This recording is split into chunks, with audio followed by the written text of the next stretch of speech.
So, I'd like to welcome those of you guys who are just joining us for Phantasy Star Portable 2 post-game. And, well, I also wanted to discuss Niners-Cowboys post-game, but, well, might as well do it while the wound is still fresh. But we'll do that while recovering the rest of this. In the intervening time between the last time I played Portable 2 and now, the only thing I've really done was S-rank one of the tactical missions, as in not screw up stealth for at least once. So I S-ranked Crimson Warrior, and I got Lou and Renvolt Magashi as partners. So huzzah for that. Yay, 2 new casts!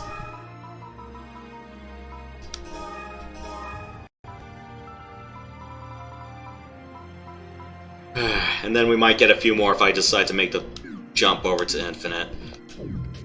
Speaking of casts, I still have to finish my cast from Portable 1. Gotta do all the S-rank quests. Yay. And then go kill Dark Falls and then come over here. It always boils down to killing Dark Falls. Yep. Yeah, and then the question is, there's like any other characters from Portable 1's cast that should be in 2, but otherwise are in Infinite. I think you told me Hugo was in one of them, Ned. And then, I don't know about Alfred, Laia, and Karen? And Ethan? I am not sure, because I still haven't fired up Infinite myself, but I know Hugo being in Infinite was a big thing. Alright.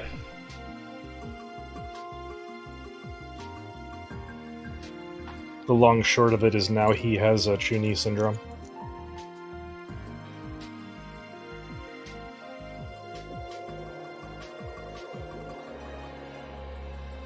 My college stuff here. Sorry, I'm just trying to look through Google Sheets, wonder where my portable element guide is for the next few quests. The choice of managing multiple accounts. So, what do I have to do here? Sentinel, Ice, Gravity, Darkness. Rain Rescue was Ice and Light.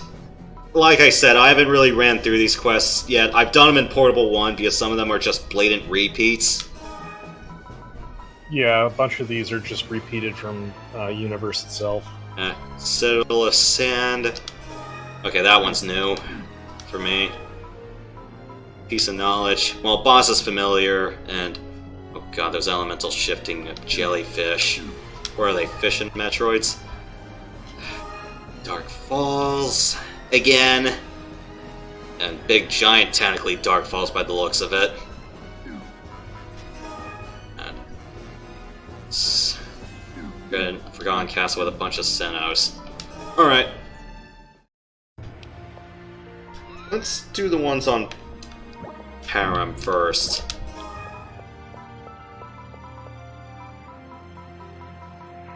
Alright, I need to dump all these other weapons. Some of them I picked up.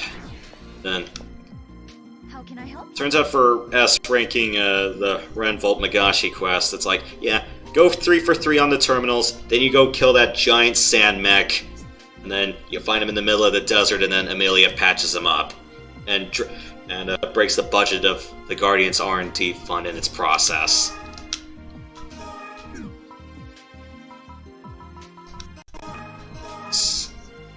Until I figure out what I want to do with some of these, let's just keep them. Oh. Are these my best dual blades? Holy shit, no wonder I'm bad at this game. It's like Portable 2 either forces you to go through it minimally, or you go all the way, and you can't. And there's no margin for error if you try to half-ass it. It's like, you gotta go nearly empty on the side quests, or you go full ass on the side quests. You can't half-ass any of it.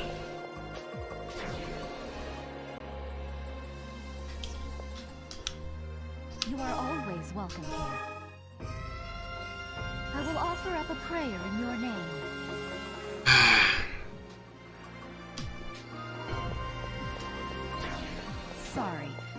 didn't go quite as I'd hoped.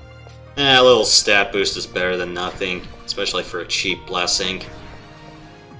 Yeah, 7% HP is not shabby. It's actually higher than normal for that blessing range.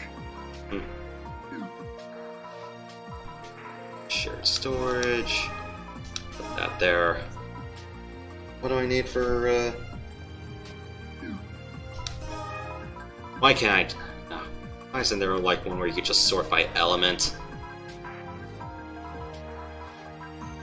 That there...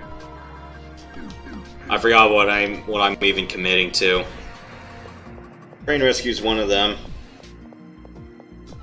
So I need ice, gravity, and the... What was the dual sentinel? Darkness. Okay.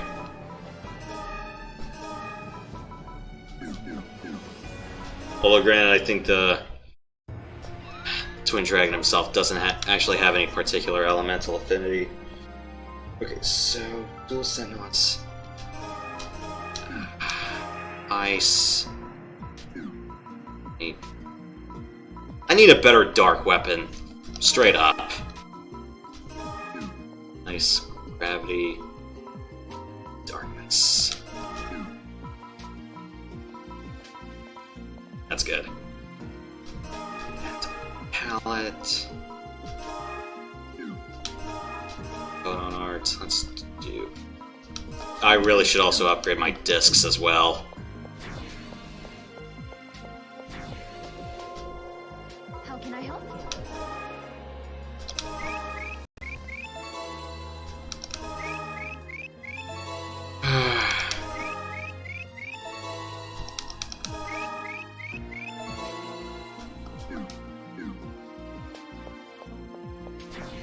Why couldn't we just get proper item sets?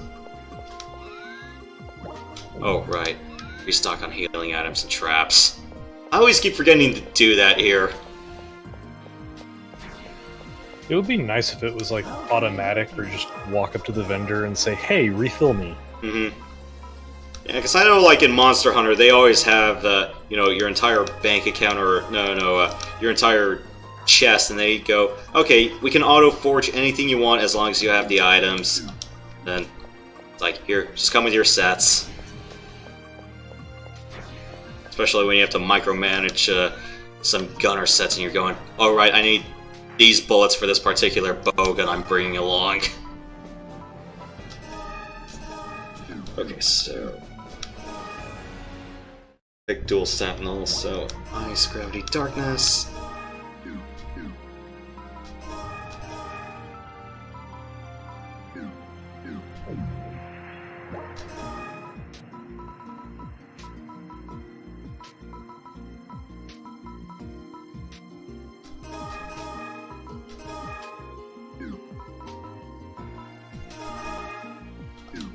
Alright, and then I usually just keep the rod on hand because I need, you know, free healing and stat boost that...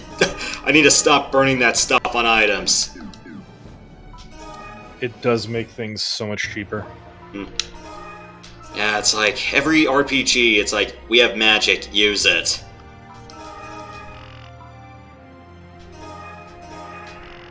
Let's see what Renvolt and Lou are up to. Who have I not grinded out the affinity of yet? I don't think I've finished up Kraz yet, but then again, it's like, one of the downsides of being a ranger is like, damn near every tough foe is just immune to bullets, and, well, shooting things with twin guns is Kraz's specialty. I think I've finished up Ursula's. I don't think I've wrapped up Chelsea or Lumia yet. I definitely didn't finish up Maya. Although that pretty much is just me being traumatized by her dying all the time in Portable 1. It's like, don't know how to use her correctly.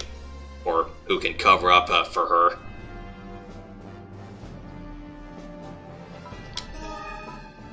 Okay. I'm just gonna do like everything on C rank, and then we'll see if we can do attack mission as well. I really should have respec to another class, but I'm lazy.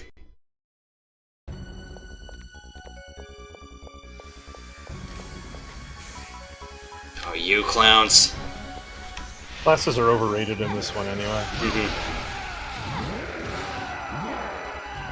After a while, it's all just your skills and your weapon sets anyway. And it's all just extensions.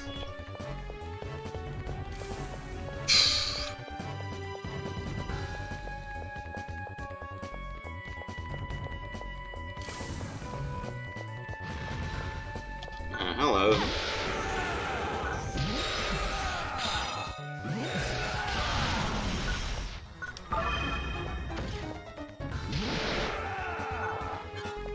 Oh boy, a screaming sword.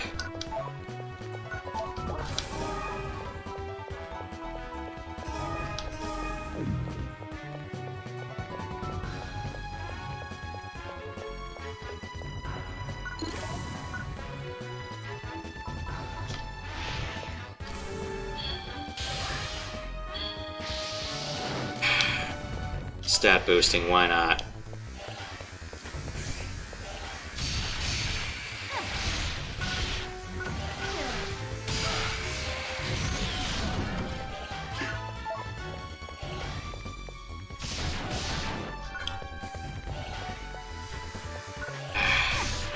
I hate these little guys. All they do is just stun you.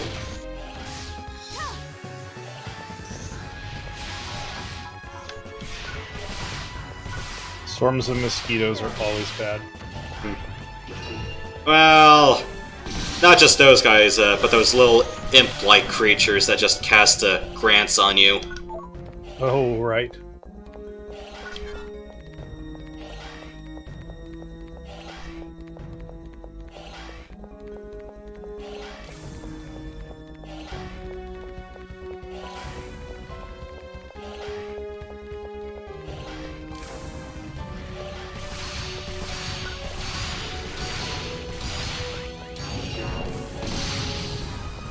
Wait until I just forget to block because I just didn't have to on C rank.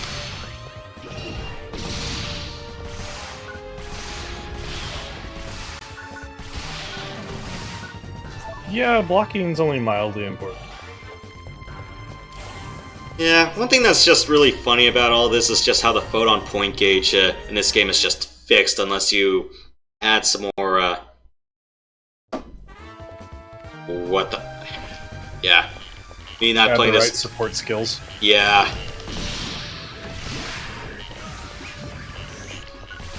Whereas, like, you know, you always had the TP system in online, although granted, you didn't have it because... well, not for casts.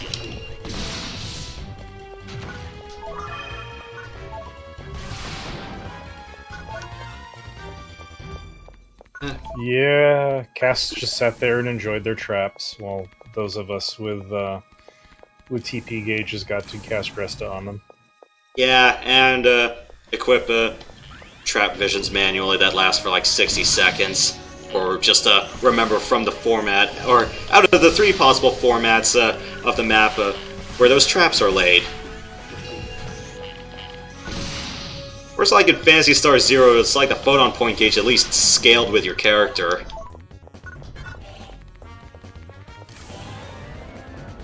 I mean, having 200 PP is actually pretty nice. And PSO2 actually standardized on 100 as the base, so unless you were a Newman, you were just chilling down there at 200 or 100, and you had to get weapons and armor to get up to 200. oh, so some of them actually had TP or photon point stat boosters.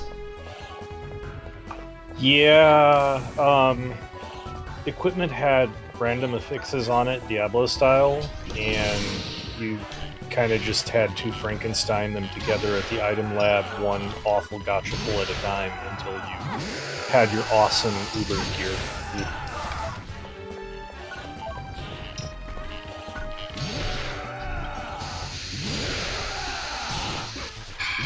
Where's an attack speed up card when I need one?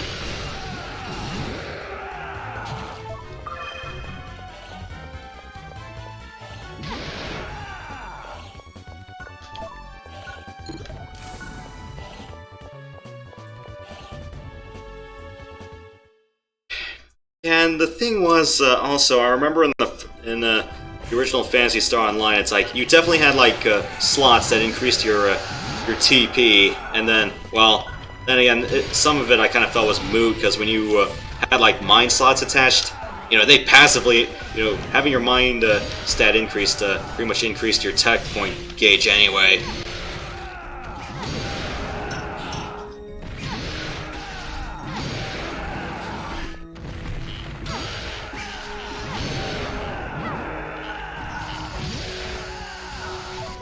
I forgot the other reason I really wanted to try out a cast here was to see what other kind of sub-weapons I could fiddle around with here. Assuming the repertoire expanded. Should be another 2 Phaltases around here as well.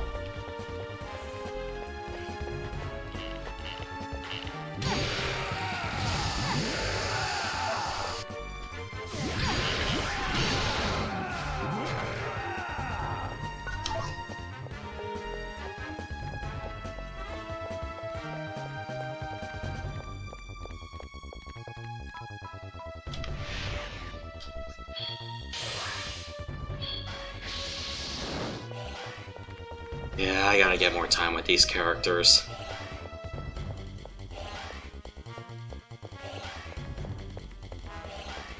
At least here you had a pretty diverse cast to work out with. For online, you were just mostly on your own, or the guest star of the guest of the mission. And then you only had like 4 guys in 0, but, you know, they just drop like flies almost all the time. Yeah, the cast in this one's pretty nice. I can't remember if they had the partner card feature in this one or not for net play. Like if you were playing just 2 players? In PSO2, they have a feature where you can actually make a partner card for yourself and give it to a friend. And I think it came from this game. I think they added it in this one, but I can't remember for sure. Okay, you're talking the card, not the machine, right? Right. So, like, okay.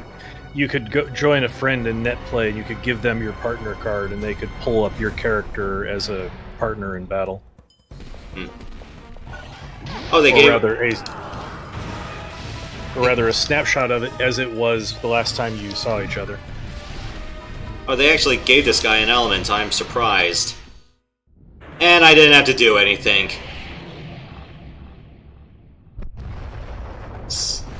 This guy had no elements in the first one. That's weird. He did in Universe. I think he actually had dual elements in Universe. Like, each head was its own thing. But yeah, I don't know. It's been a while. But yeah, it's like if you go back to like any footage I've done of Portable 1 doing the Duragnus, yeah, it had no elemental affinity. It just had a green dash in the element box. Huh.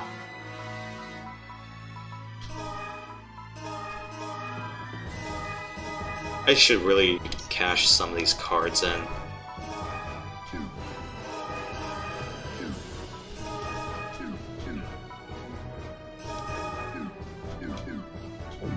Probably just sell those ships because I don't need that anymore. Well, 1 down, about another 5 to go.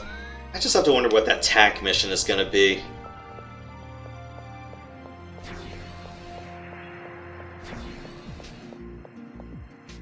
Good to see ya. Sell this stuff.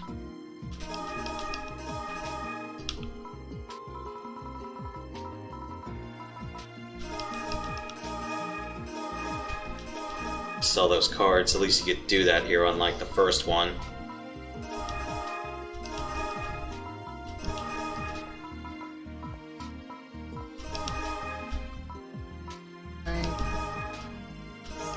Having those, so it's those. Keep all those dual blades.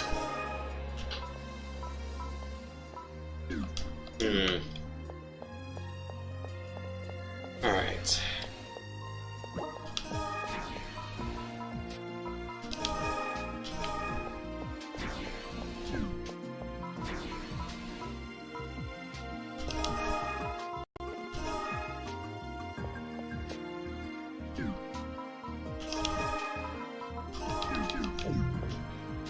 can I help you? I need to upgrade some like like double sabers. Why did I do that?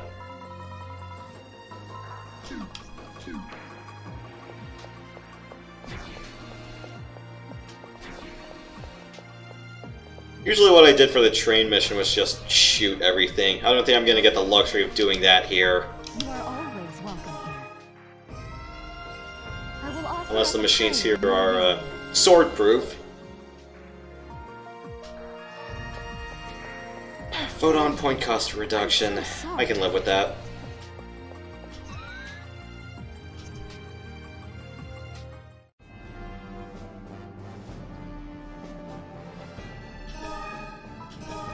Assuming that the PSUpedia page on this is right, like everything here is fire elemental except for the rare enemies.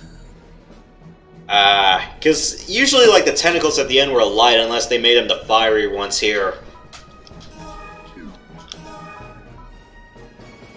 Oh, of course, we get another Duragnus quest. Why wouldn't we? Is this the one where you have to kill it outdoors? They only had so many enemies to use. I get the feeling this is supposed to be the one where you're supposed to kill outdoors. Let's worry about that later.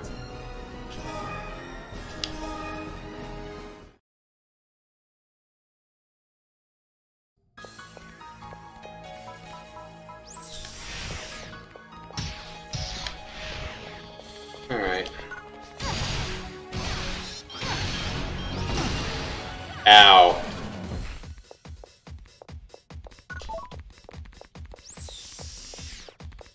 Yeah, in this mission I usually don't get along with in the first portable because I always tend to miss an enemy or two.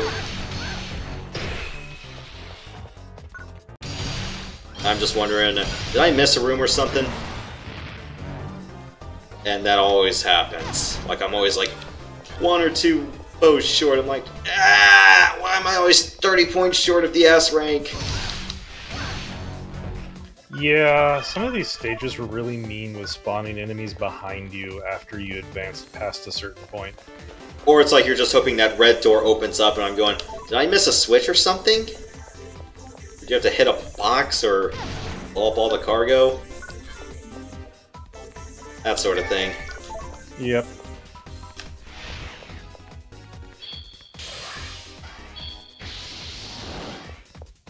Yeah, Universe didn't have a whole lot to work with because of the Xbox and all, so they, or the PS2 in Japan at least. So they really got what they could out of it.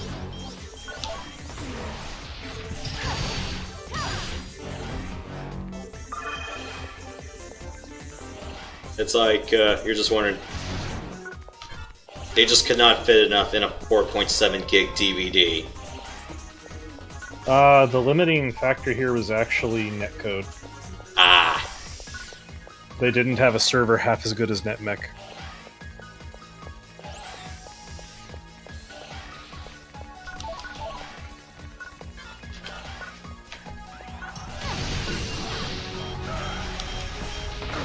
Or knowing Sega, it probably worked really, really, really good in Japan, but not exactly that well elsewhere.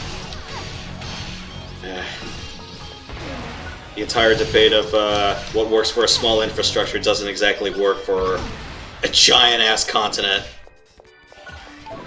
and its surrounding regions.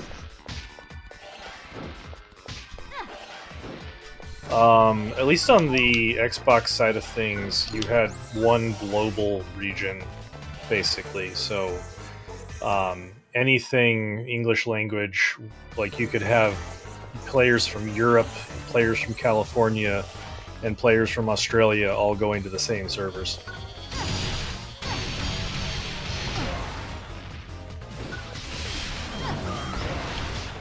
I remember one time I was playing this MMO, and then at the time I was like, yeah, the US East server was like the only one available, and everyone's like wondering, it's like, why are you playing on that server? I'm like, it's the only open one. Do I have to shoot these guys from across the bridge? Yeah.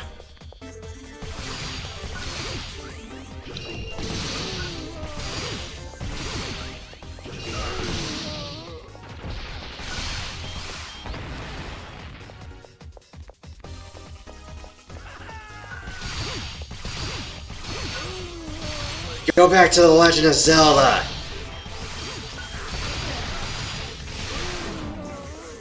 Sorry, they just look like Gerudo Ganon, that's why. No apology necessary. They totally do. Am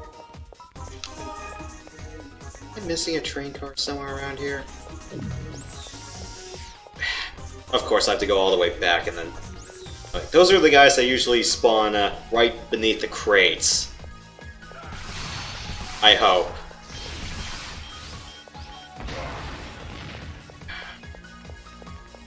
Leave it to Megashi to enjoy killing.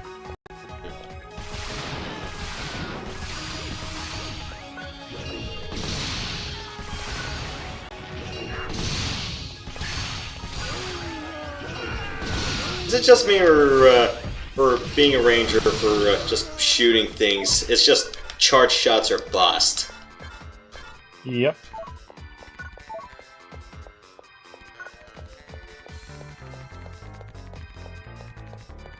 Looks like this time you don't throw money at anything.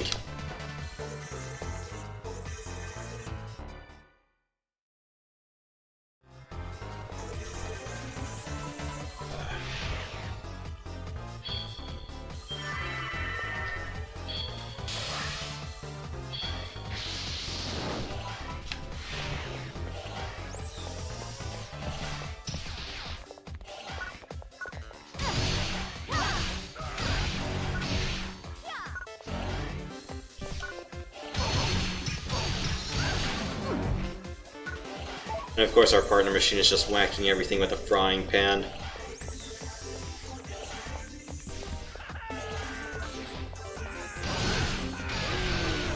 She needs a teapot. I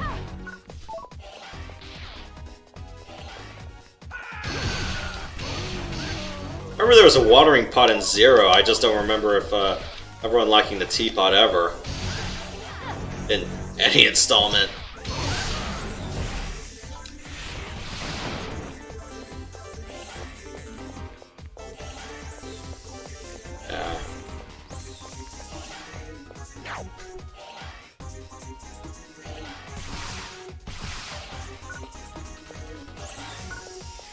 I always get the feeling this is the one I'm missing.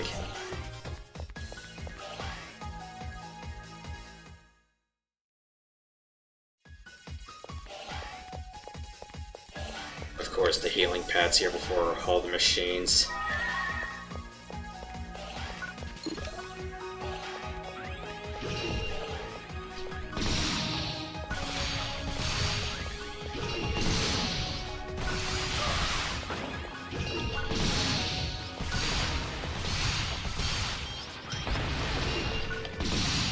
I think there's still one thing I haven't done here, and that is, I don't know, use grenade launchers and laser cannons in this game. But then again, with everything being immune to bullets, I'm like, ugh. Only once in a blue moon I'll have a boss it's useful against, but... Launchers are pretty good. The tea kettle is a launcher.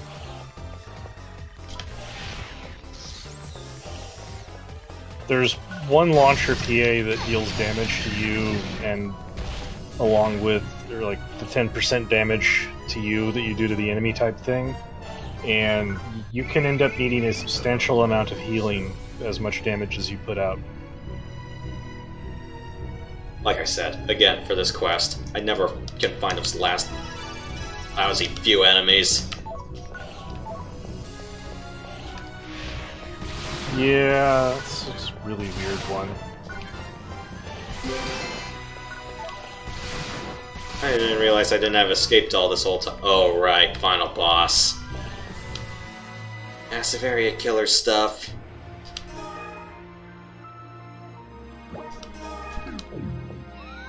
Sell trash, and let that cover the next fortune. Good to see ya.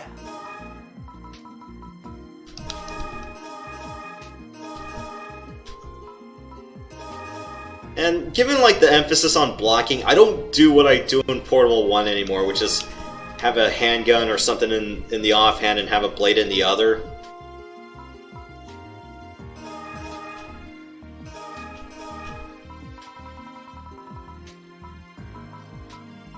Yeah, I mean, if you can time the rolling and everything, you don't necessarily need the block.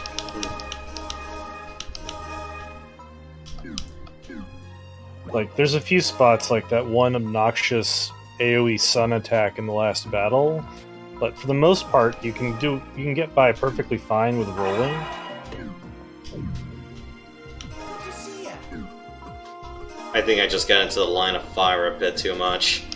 Or everyone just likes to crowd me. Okay. What's the next quest on the docket, or do I just want to kill that dragon again? I know there's a bunch of other requests in the cafe I have to tackle, but those are all B-rank quests, and again, I'm just lazy.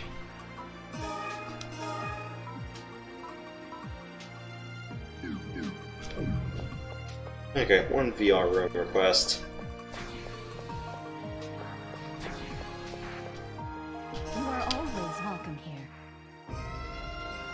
I will offer up All the cheap blessings.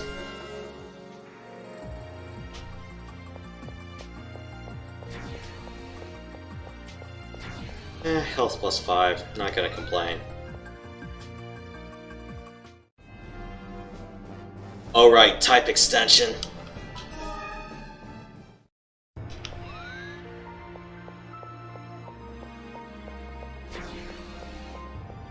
Expand. Hello there.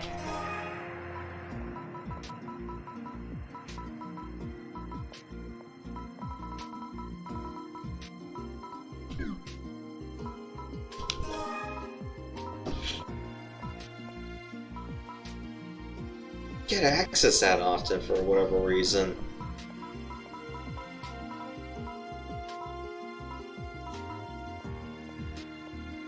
Twin handguns, I really can't justify that on one weapon just yet.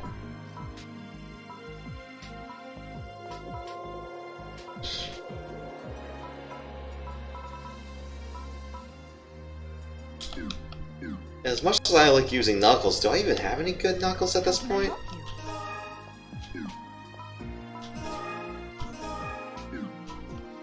That's a good question. I'm not sure what I've seen you using knuckle-wise.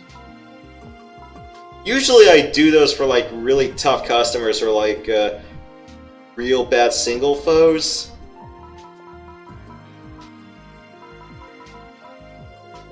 Ice and lightning. Can't justify upgrading for that just yet. Like, yeah, definitely for crowds and some real tough customers, that's what I like to use knuckles on. And I think you mentioned way earlier, it's a love it or hate it kind of weapon. Yeah, I never did get into knuckles much. I was always attracted to either straight teching or the twin sabers. Yeah. And then again, this is C rank, so... Let's wait until my tune changes when we do the tack mission, because that scales. Twin demons, who are... I have... The post-game continues.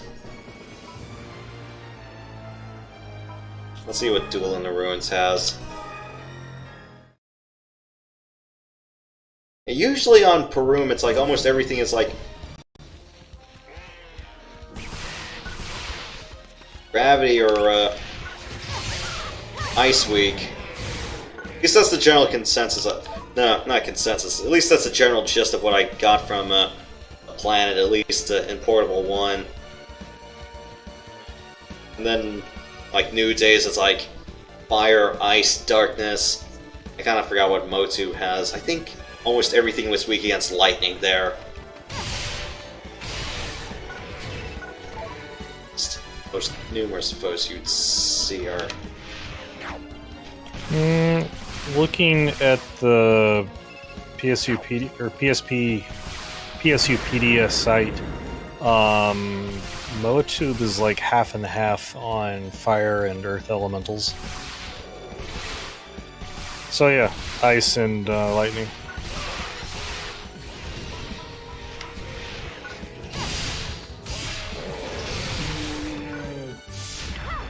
The one thing I kind of felt would be nice is like, you know, you double tap the circle button, you can switch to the last weapon, or I don't know, use a shortcut item. That would have been cool. Yeah, that would have been really nice. Or if they'd actually picked up on something that I started doing at one point, where I'd use a macro controller to bind switching to specific weapon numbers to the arrow keys. So you hold down one of the shoulder buttons and tap the left arrow or something, it tosses you to one weapon.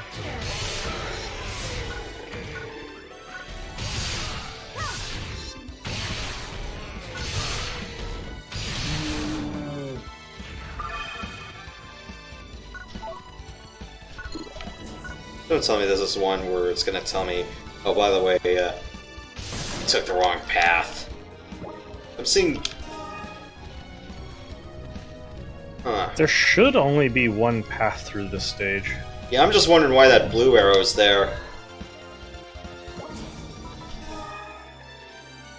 Apparently there's 2 different paths you could take. It may be a leave and come back kind of thing, I don't know. Yeah, because I don't think at any point in the story did we ever have that kind of backtracking. It was like just commit in one direction and just keep going around and... Wait, what?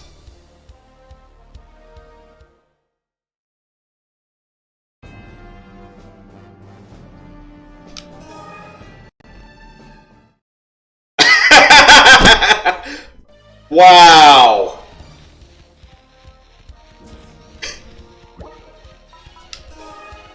It's a friggin' loop around path. That's interesting. Let's just go the way through the portal first. I want to find out what's on that end. Because that's really weird. Now I'm wondering if that's a bug. Or if this was just bad level design. Because I'm going, I don't really notice this kind of crap unless it's like, what is this, Final Fantasy Mystic Quest sometimes?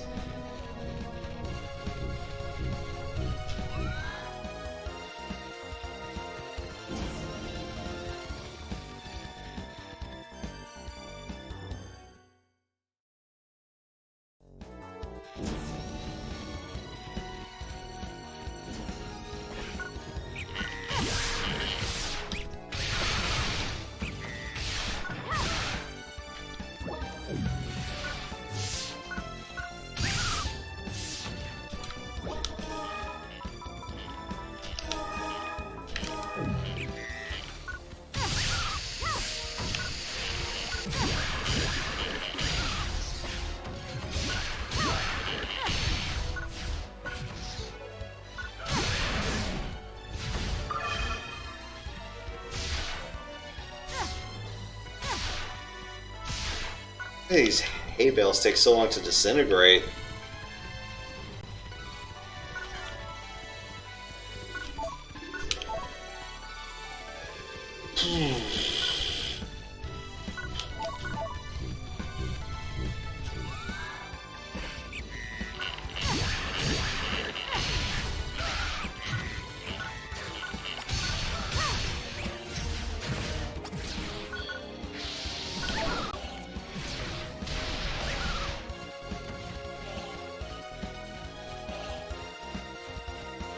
What's going on here?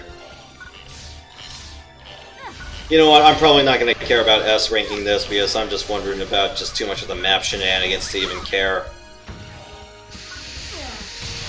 Yeah, when you finish this, maybe go back through the entrance you came through, see if it drops you on the southwest or the northeast side of the field.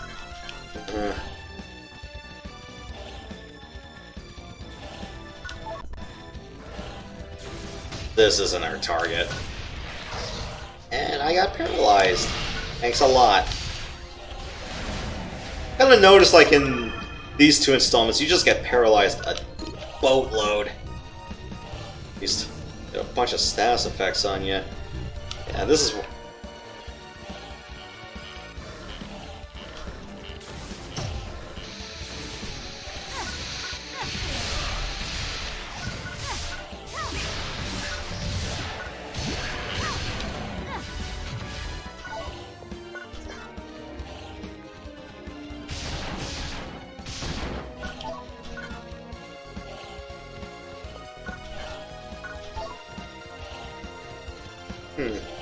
Yeah, maybe on my off time, or at least on a higher rank, probably tour this map around a little bit more. This is like one of those outdoor venues, well, the one we went through at dusk, and... Huh. Let me check, what door that leads to.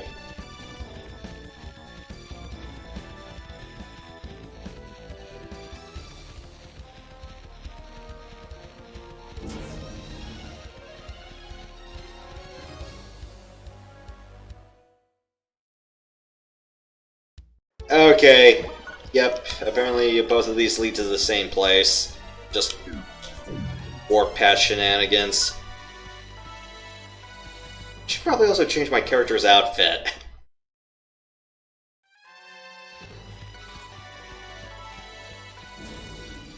I think I've ran with this one a bit too long. If only there were more to choose from in this game. Yeah, and then some of the 1 and 2 pieces I'm like... I could have done a little bit better with.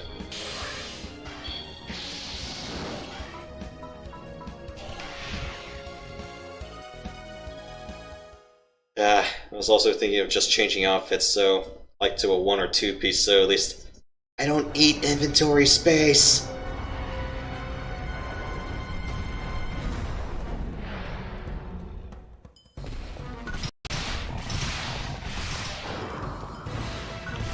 Oh, now it's ice this time.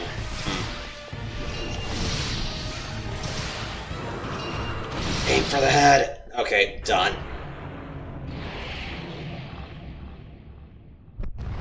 I think I might have to check this one next time if I just aim for each individual head. Unless they don't do that sort of thing. Okay, I missed one.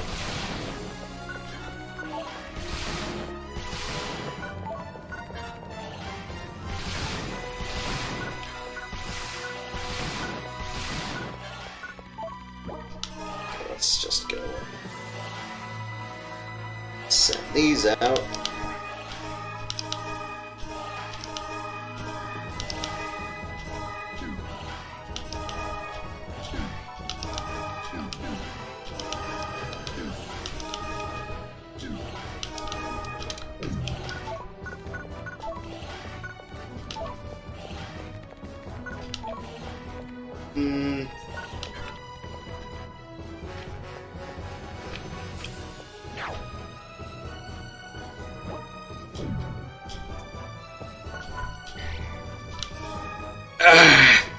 One thing that's really hard for me going back to Portable 1 with is like just going to first person mode and then just realizing that doing L plus D-pad actually turns on or off the goggles. Yeah, goggle keybind is bad. How can I help you?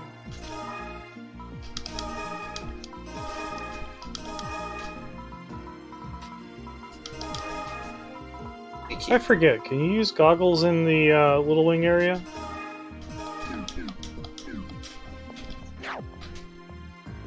It looks like the goggles are automatically on.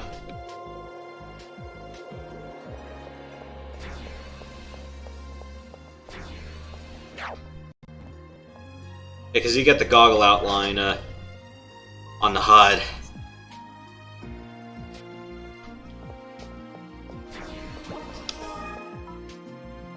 Let's go just store those weapons until I have an idea what to do with them in the meantime.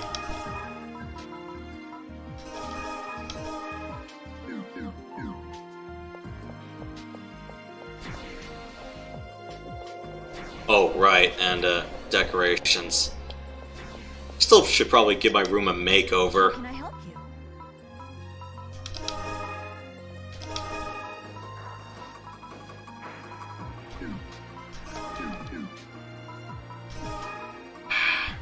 I can probably just keep selling the discs. I can find more of these out in the field anytime. At least, wink wink.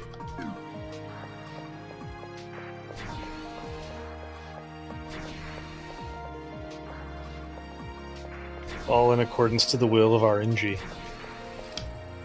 You are always welcome here. I mean, at least here, at least I'm happy that at least I can find defense on a more consistent basis in Portable 1.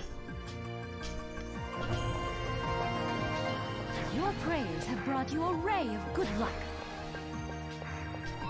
So otherwise, I think I'd be complaining about screaming defense. What defense?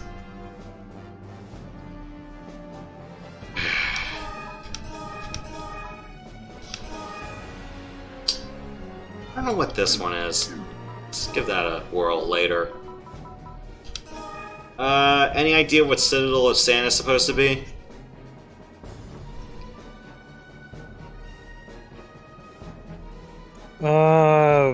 Wiki says fire, earth, and light elemental enemies.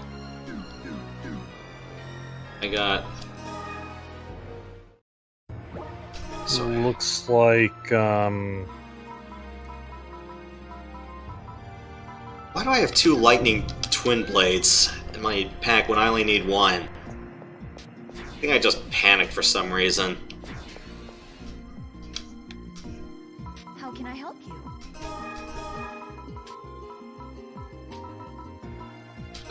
Put that there. So bring ice, lightning, and darkness. Ice.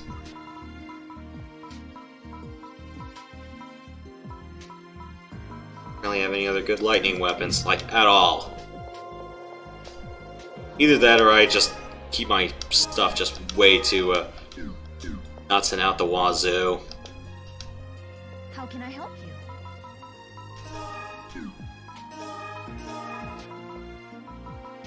Good old fisticuffs.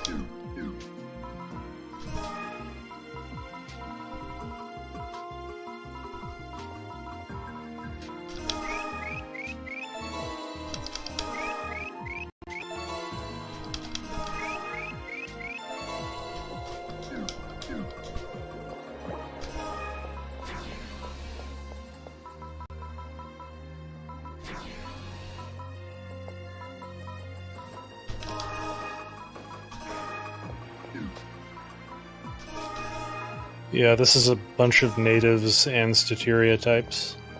Alright. So if the Stateria are just light, and well, I got dark weapons for that. Alright. Let's give that a whirl.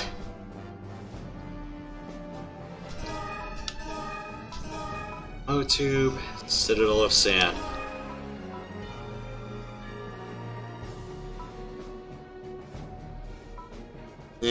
You know what? I just hope it just goes to ground and I can just shoot it.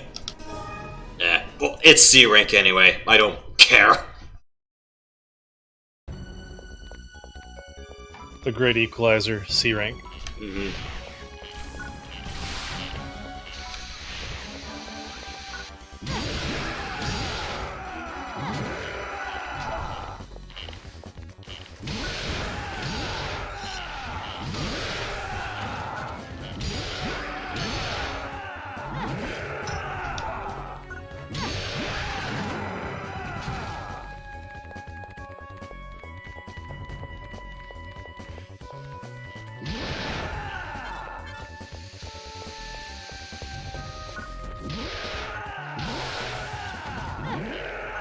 Well, at least it's not a moan every time I swing this sword.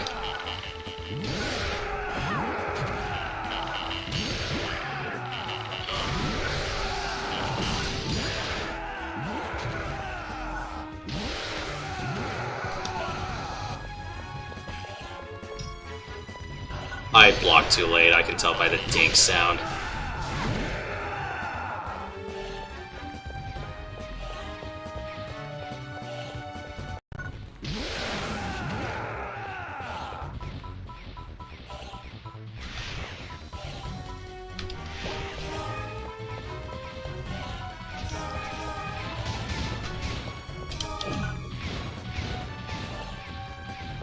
floor trap? Seriously?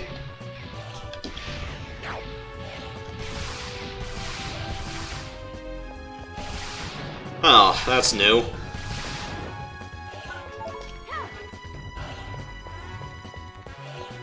That's the sort of stuff I expect in Half-Life and StarCraft, not Phantasy Star.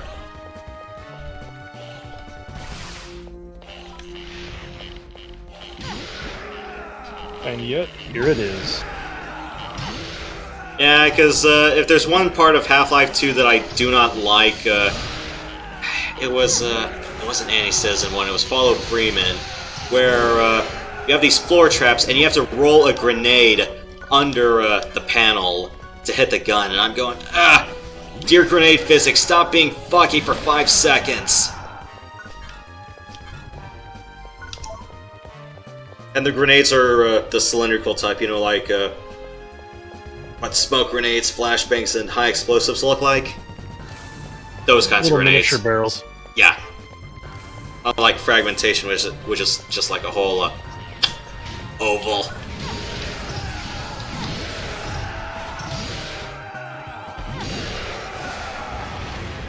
And then all the floor traps from StarCraft. It's like everything with the autocannons, and then it's like, oh, we got missile launchers as well. I'm like, what? Flamethrower traps. Well, actually, no. The first StarCraft, I think flamethrower traps are only embedded on the walls. I don't remember 4 flamethrower traps. I think you're right. The floor one was turrets. Yeah, because you had floor autocannons. They were 4-way autocannons, and I think the floors also had missile launchers as well. I know definitely all 3 of them were the wall form. I just don't remember what was on the floor. And the reason why I kind of said it's like, oh, it was ought to have like floor missile traps was because, well, in the original StarCraft, missile turrets were just SAM sites. So just, you know, all they did was engage air. You're going, oh, missile turrets that actually attack land vehicles? Or, no, land units? That's funny.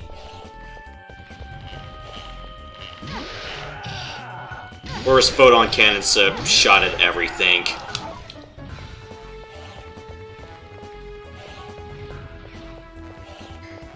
Glorious photon cannons. Just for like, for 125 or 150 minerals, depending on the version you play. Just a flat 20 normal damage to everything. Progenitor of tower defense. Although the thing is, though, with photon cannons, well, you could just shoot it with Guardians and be done with it. But, no, that was not the point I wanted to make. One thing that was funny was, like, despite the photon cannon having the same attack animation as the Dragoon's Phase Disruptor, the photon cannon actually counted for normal damage. Phase Disruptor counted as explosive. So, against light enemies, it was only, what was it, 50% damage towards lights for explosive weapons? That sounds right. I remember Dragoons were terrible against the little guys. Yeah, because Dragoons were yeah, it's like a good party of 4 of either Marines or Zerglings could clown one Dragoon.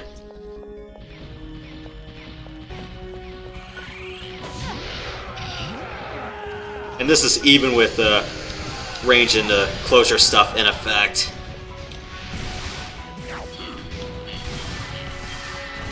Yeah, you had to do a lot to make just a straight Dragoon unit work. Yeah, because what I normally did on single player, and I know it's not going to work in multi because I'm not good at strat games in multi, I usually just had Zealots tank and then just do whatever, or at least draw perimeter defenses and then just let the Dragoons sit back and blow up all the buildings. Or at least destroy all the flyers, because most of them, minus Mutalisks, counted as large, or, you know, just have them take out be the heavy hitters against everything that was armored. Arbiters are your friend.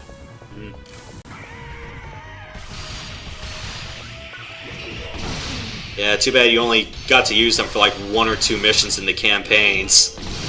Oh, I know. I loved them online. Like I would take groups of Reavers and just like physically plug a gap so that you couldn't walk through it, and then float an Arbiter over them to cloak them.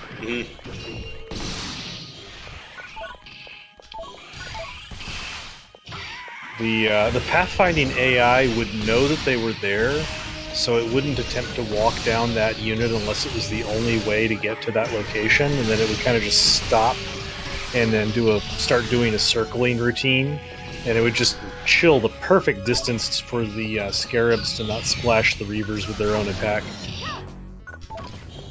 I kind of forgot here that Nano Dragons are resistant to bullets, which I think is just personally stupid. It's like, oh, just use magic to shoot a dragon. It's a dragon. You use magic.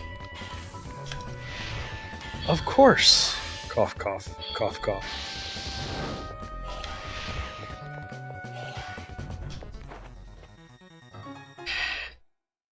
Yeah, it's like for Arbiters, you only got them like real stupidly. Actually, I'm dead wrong. You get them for 2 missions in the base campaign. You only get them for the final mission in the last one. I'm not sure if the installation mission in Brood War gave you an Arbiter or not. The one where you had to knock out all the power generators and disable all the missile platforms.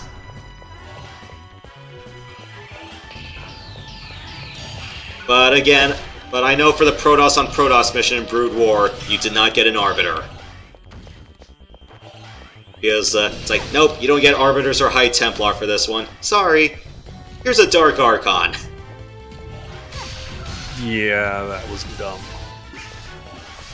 Yeah, if it's like I can handle Terran on Terran, I'm okay with. I can tolerate Zerg on Zerg. Protoss on Protoss just sucks for me. Either that or I'm just flat out terrible at it. Protoss on Protoss is largely an air game, I find. Yeah, up until like you do the Trial of Tassadar, and then it's like you go, oh sweet, I can build up my carrier fleet. Well, nope, here's an Arbiter. We just stasis locked your whole fleet. I'm like, damn it.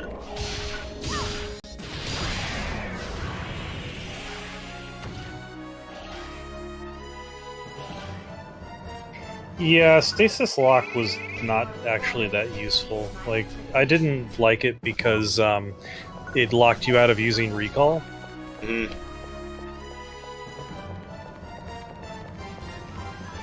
I preferred to run in a couple of Arbiters and recall in mass swarms of Dragoons and just in general be a pest that way.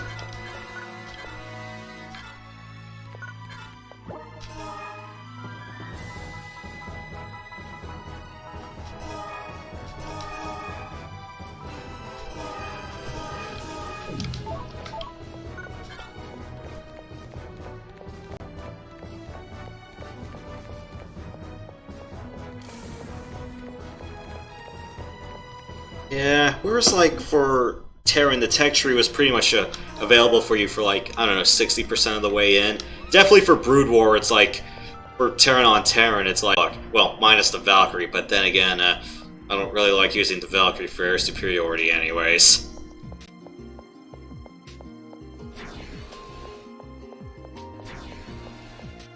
Because they gave you like almost a whole Terran. Because I remember in Brood War, they gave you almost a whole Terran toolbox as early as the 3rd mission.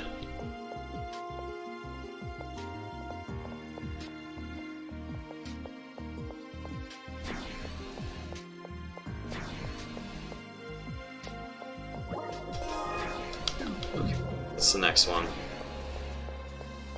I was expecting some giant-ass gargoyle as the final boss, but I'll take that for that venue anyway. It's just waves. O-tube's done. Piece of knowledge. Gotta bring a gravity weapon for that.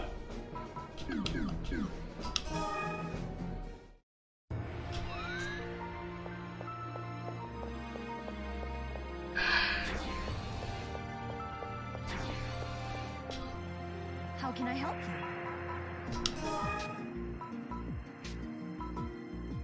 Ooh, cool! Armor bracer with a nice element. Okay. I'll hang on to that in the meantime. sell all the one-handed guns in the meantime. At least the ones I don't care about right now. Those out.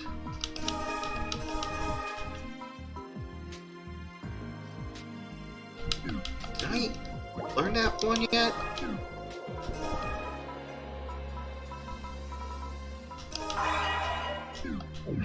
I never get axes. Not as drops, like almost never.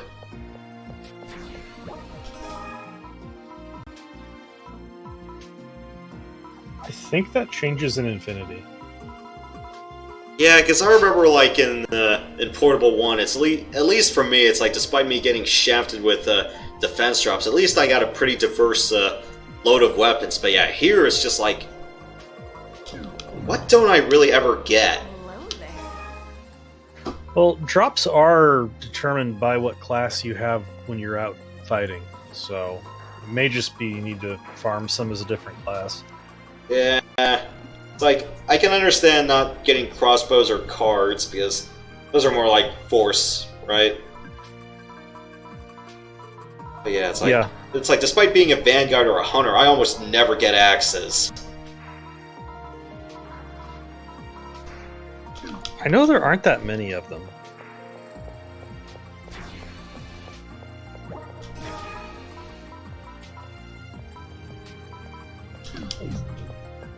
Just dump that one.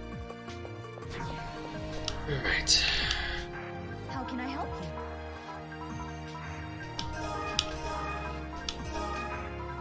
Just put that in there in the meantime until I decide to, I don't know, play with other characters. 60 slots for everyone! What's next?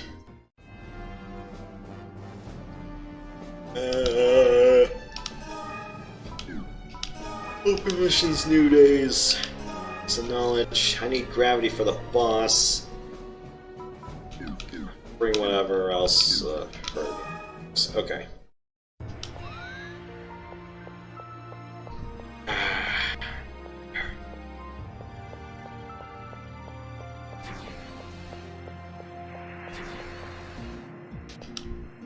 You are always welcome here. I will offer up a prayer in your name. Rare chop rate plus. Okay.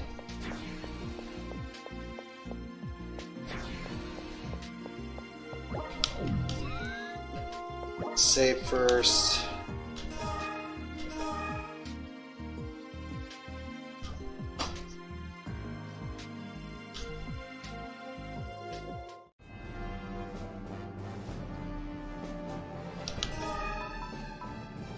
Okay.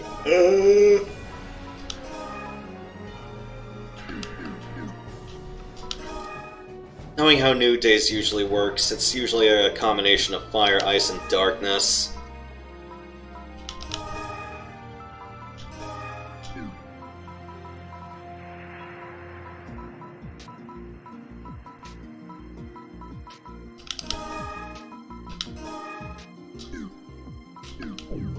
That should about cover it. And just note to use gravity for the boss. So gotta do one next. So then I can do dark swans. Okay.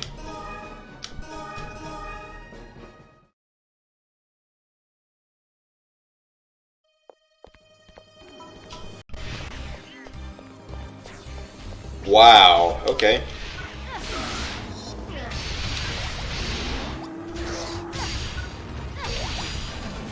Get out of here, you slippy frog-looking rappies.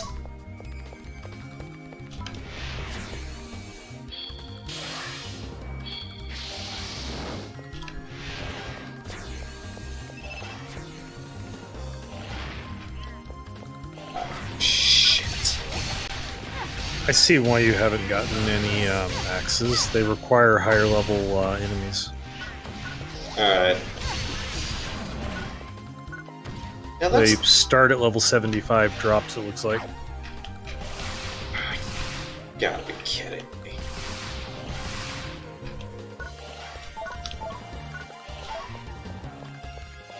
It's like, oh, we have a whole weapon class available for you. It's like, oh, it's your favorite? Too bad. You have to make it all the way to S rank. You should only need to go up to C rank, I think, or not C, up to B or A rank on this one. Fair enough. Like, depending on the mission, some B ranks have the high end set that high, and A rank is usually like in that bracket. The S rank guys are like 130 to 160 and up.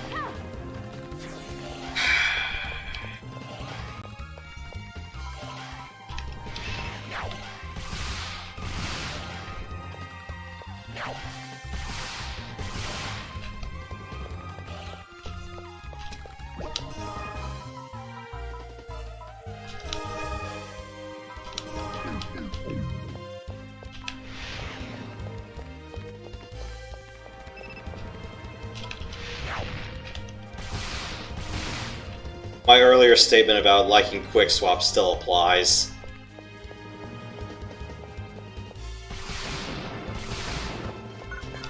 Although, granted, the remedy is, stop putting your weapons in bad positions.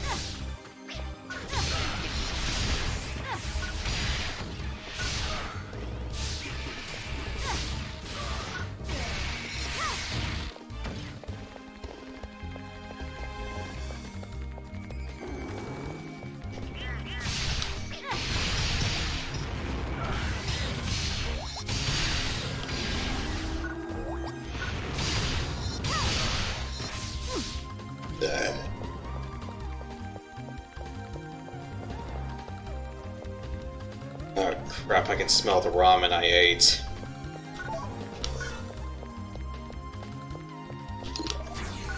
That's not good. Yeah, don't worry, I'm not gonna barf it out or anything.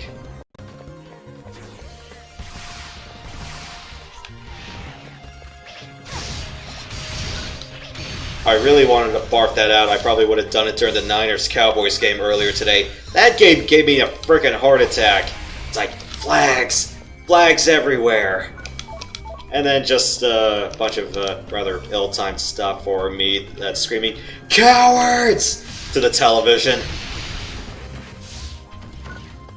Oh wow. Yeah, I nearly barfed that out because I'm going, like, dear Niners, please stop blowing leads with regularity. And please stop making it so dramatic at the final minute. Like, oh, not going for it on 4th and 1 at midfield despite going on a nice 5-minute drive. It's like, all you had to do is just go for 4th and 1 and you could have made it. At least you could have bled the clock out. And then it's like, oh, 4th and inches. Try a QB sneak. No, false start. I'm like, oh, come on. Why does this...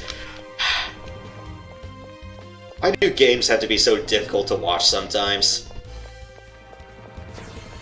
Because you cannot control them. Yeah.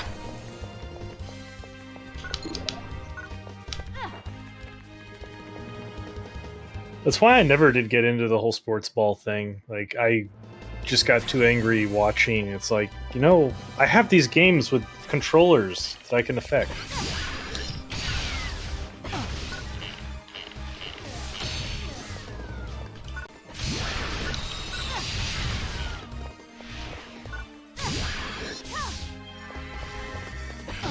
Yeah, and there's only so much crowd noise can do when you're there.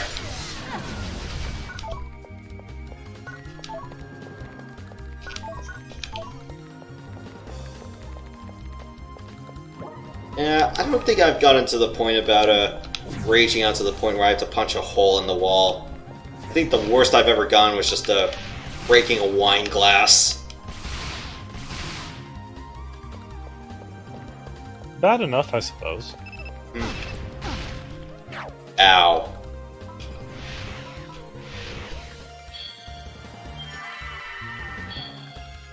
Yeah, but thankfully it's like when I broke the wine glass, you know, shards of it weren't all over the place. You know, I just slammed it down, tried to slam it down to my desk, but the problem was the base hit the edge of my speaker bar, and then the base snapped. I'm like, ah, crap. But thankfully, no damage, no loose shards. I didn't prick my fingers on anything. It was a rather clean break. I think that was the best I could hope for. Ow.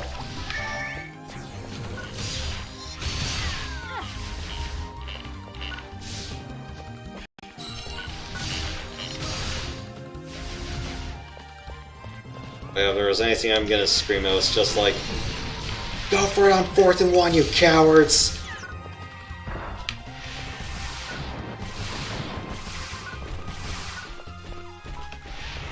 If there's one thing I might have to give the Niners defense credit for, it's not committing defensive pass interference, because they got burned like badly in the last few weeks because of that. I'm going, 1, they got burnt more often than the average American burns toast, and 2, they got burnt worse than the time I burned extra virgin olive oil on my saucepan. That was freaking bad to clean up. It's like, thankfully they didn't have that happen to them just this once.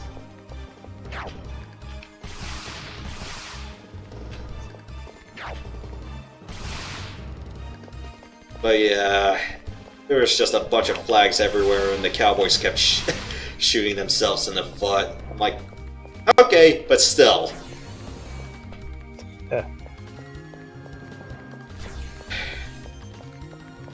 Most penalized team in the league, everybody. It came to bite them in the ass once again. And especially the time when, and a couple of other hilarious goofs, such as one time they punted, but the problem was it hit the video board at the top of the stadium. It's a domed place, and I think the video boards in AT&T Stadium, like 65 inches big, I believe, or 120.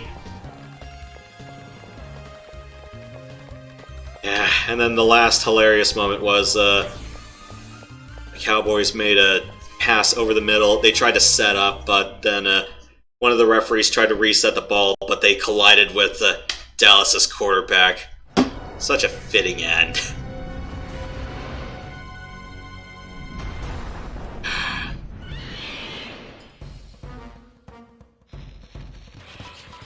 Now you've got me wondering if anybody has managed to hunt the ball into the sky cam.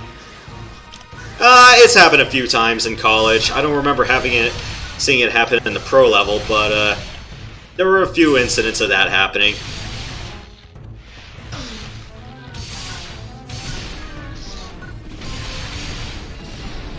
Oh, right, I got this. As long as I can take advantage of it, like, now.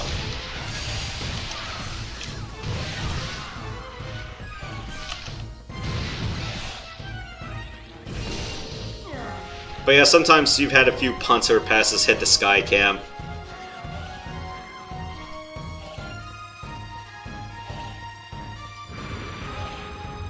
That is quite amusing.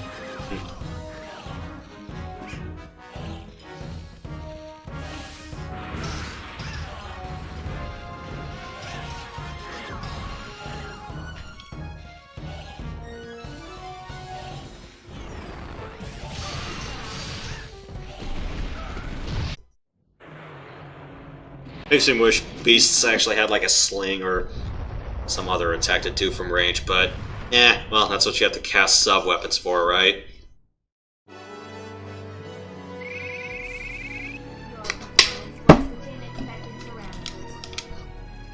Okay.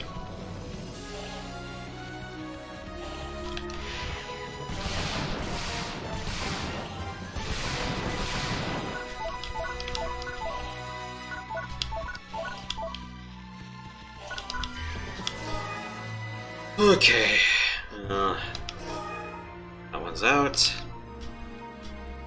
We have to do the Dark Falls quests. Oh yeah, and that one Twin Foes. Dark God, Forgotten Castle. So we got Twin Demons. I don't remember facing these guys at all. I get the Dark Templar-like foes, but I don't remember taking on the twins.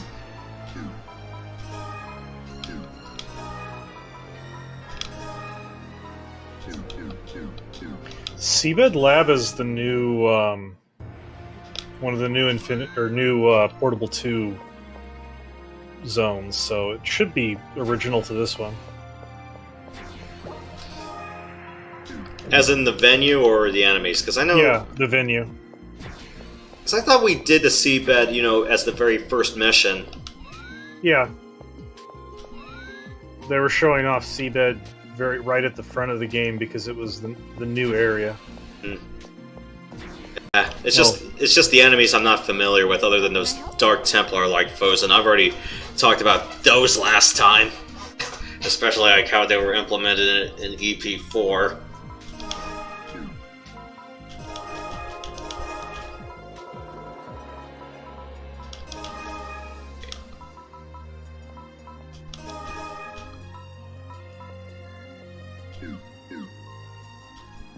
How can I help you?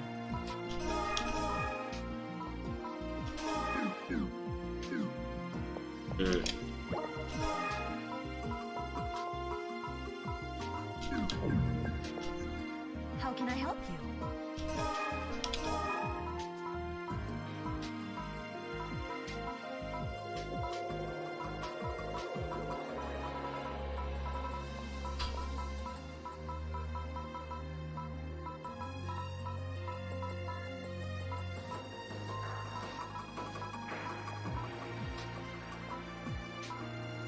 Claw. Ah.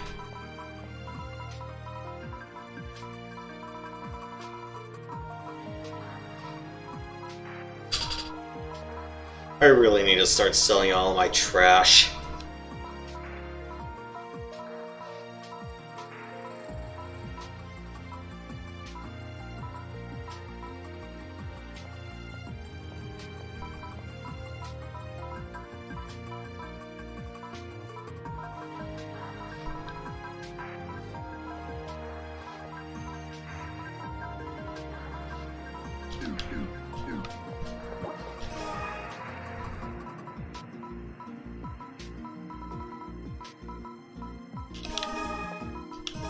Well, I got something worthy.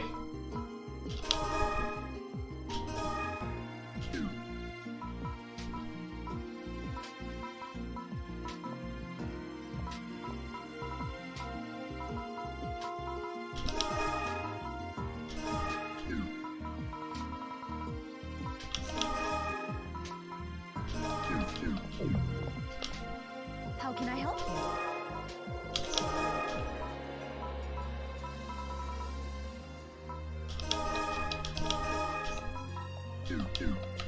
Okay. Let's go kill Dark Falls then.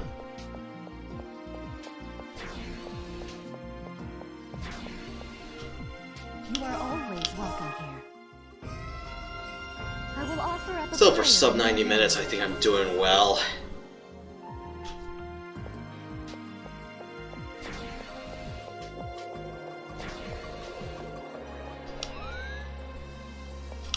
But yeah, back to the Niners-Cowboys game.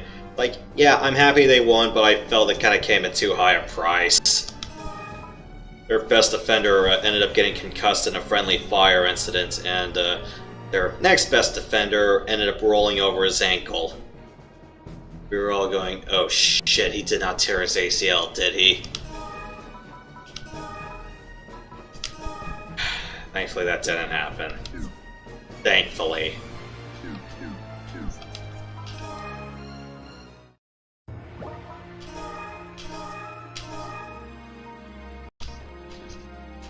So I'm like, dear offense, please stop sucking for more than 5 seconds, please.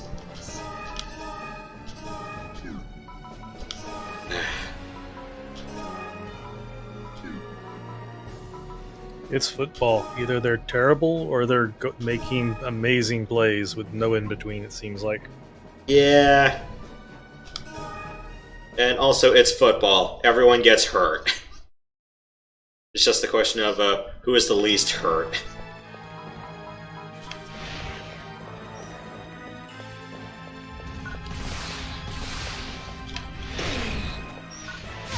Oh no, you are not doing Sonic the Hedgehog pinwheeling on me.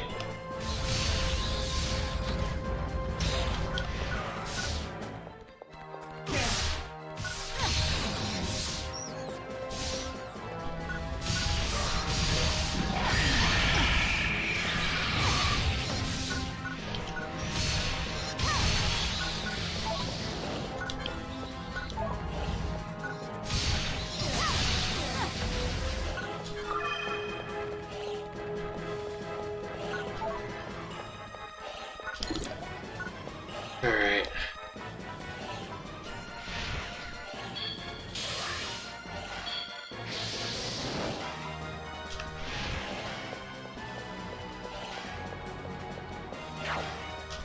And of course, goggles don't have night vision.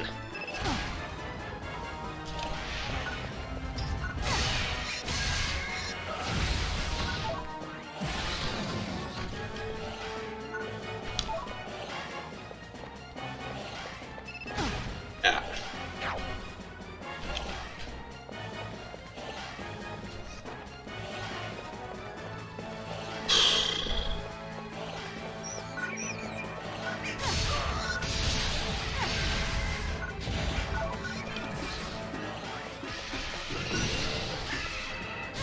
Yeah, partner machine, smash him with your frying pan. That'll be a huge help.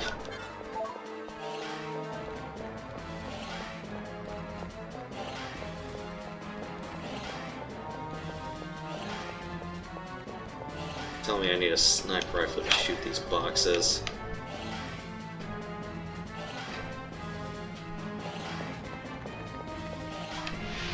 I don't think the bars will let you shoot them.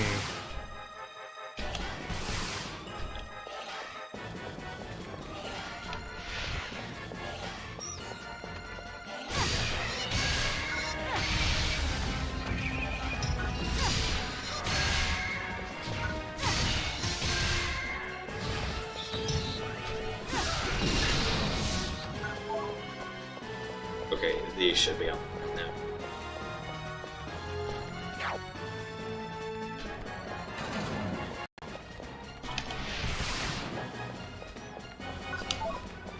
Moolah?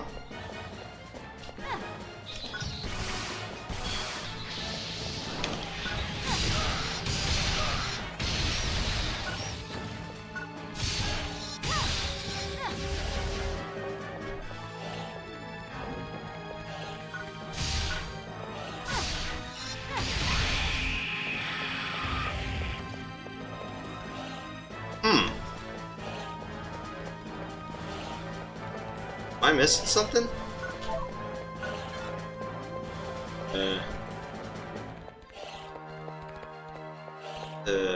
Look past the wall or shoot something in this room?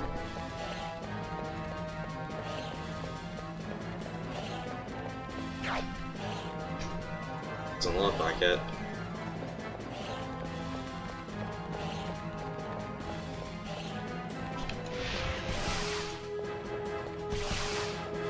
Forget it.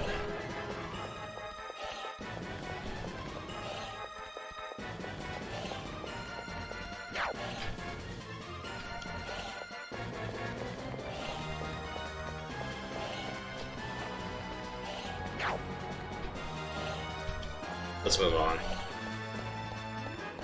I wonder if that was a one or the other choice, for depending on which chest you opened, it closed the other off.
Or if I had to scan and shoot a piece of rubble, that probably was the part I was missing.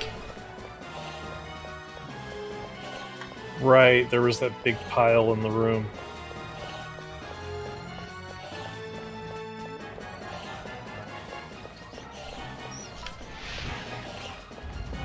Let's just finish this quest up.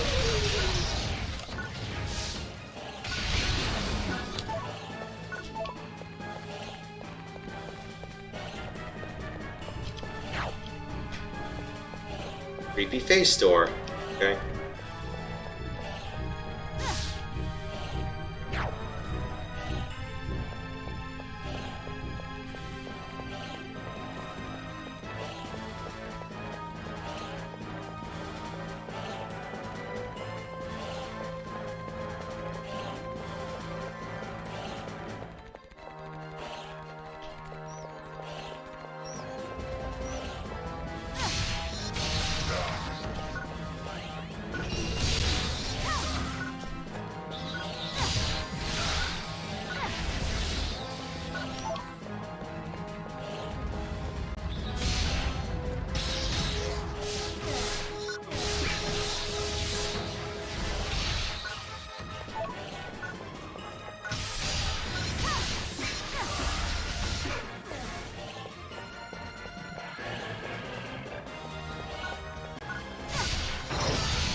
Oh, we're at the boss's doorstep already.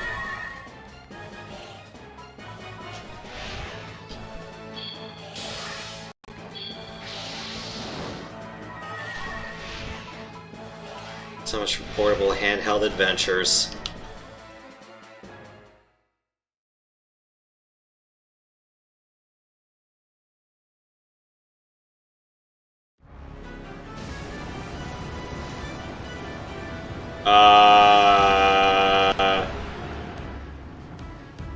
What?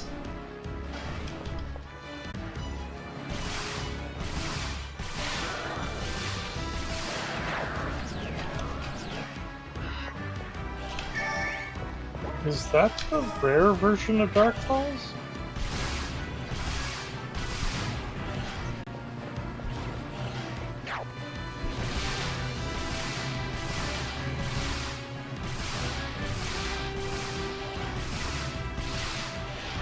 Crap, he's out of range.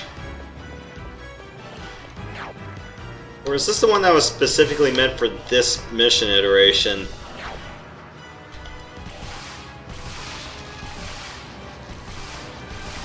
Well, this is phase 1 of the fight. Once you finish this up, you come to a stop and it takes you to phase 2 and the crazy sky stuff. Oh, that's what it was. He hadn't shed his head yet.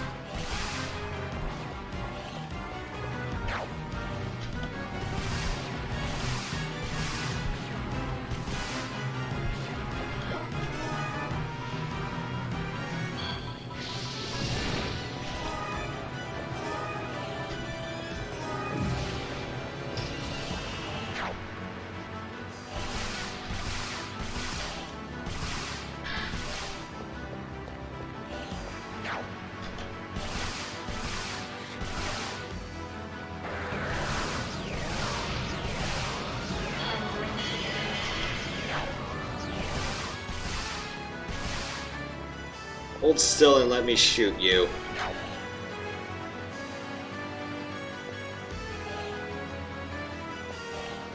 Or at least land on the cart so you can melee him.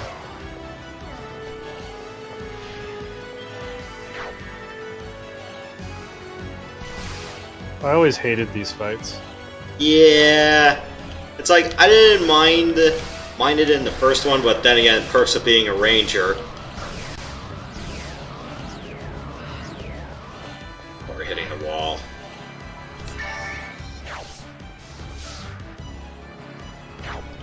Oh yeah, it's pretty much like a question of, oh yeah, do you have the right ranged weapon for this? This is what I feel it kind of is really bad for this sort of installment. Especially in a game that really nerfs ranged weapons in general. Token ranged bosses. Now's our chance.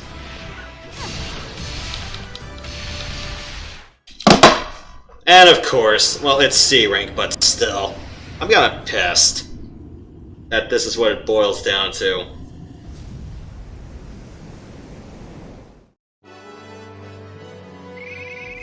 Your performance exceeded my expectations.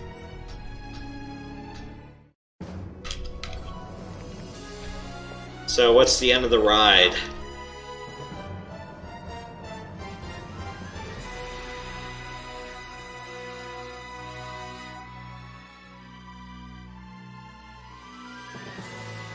Huh. Nice, big ol' relics chamber.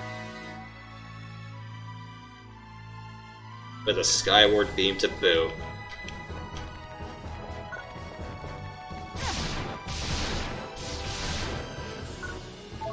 I would be very surprised if they had a bonus portal after this crystal and goes, oh, by the way, here's another Dark Falls fight. Have fun. On the higher difficulties, you do get to go fight Phase 2 after this. Grand.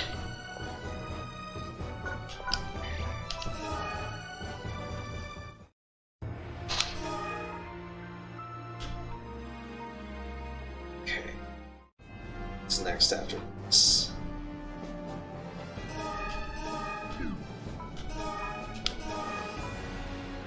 Forgotten Castle. Alright. Whew.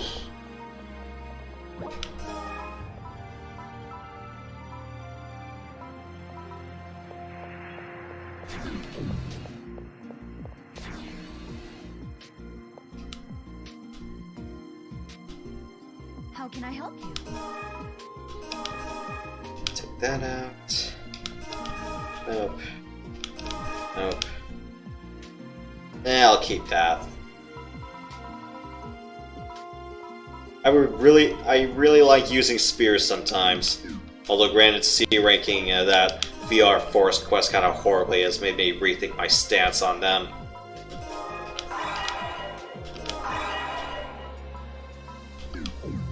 Either that or I was just like, God damn it, maybe I just picked the wrong weapon the whole time. Okay, so 2 more to go, and then the requirement for the tank mission is...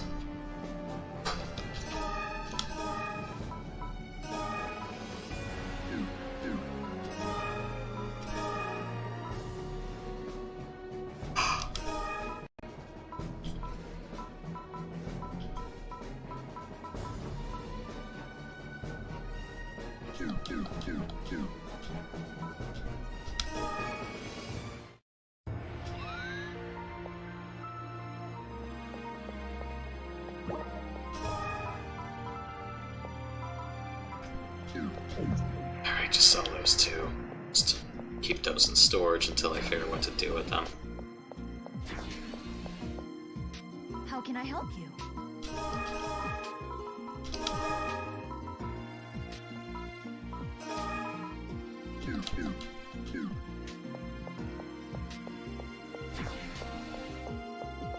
So, how have your days been? It's been kind of weird. Got the workshop built and heated and everything finally, so it's been mostly just smashing my head against 3D modeling things and printing. I believe Yada, your yada, yada. prayers have been answered.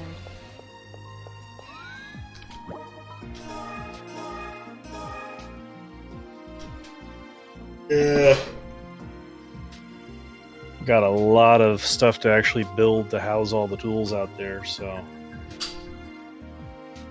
Hooray, lumber prices!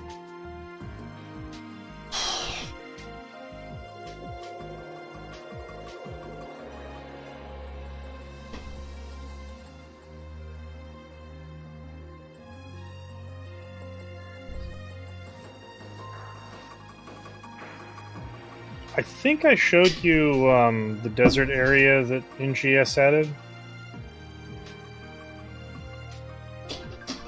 Yeah, probably you did. I just remember seeing so much more of the coast. Yeah, I would have followed the dailies, and if they were at the coast, it would have been like zoom, zoom, zoom, zoom, zoom, done.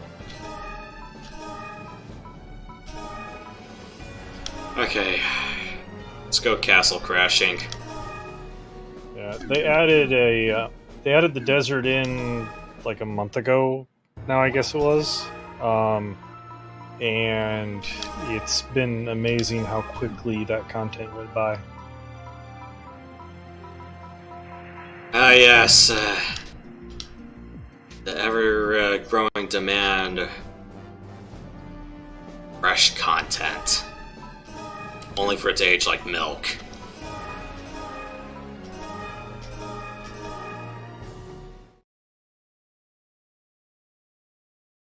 Yeah, I am kind of surprised how poorly the content aged.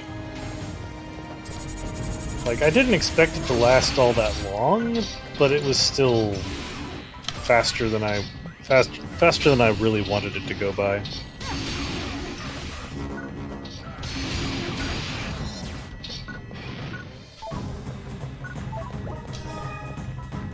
Right.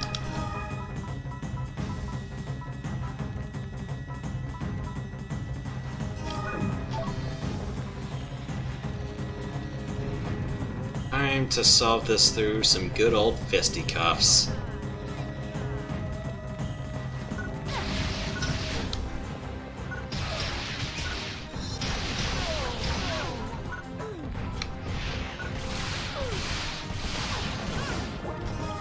I'll be right back. I need to grab a fresh soda.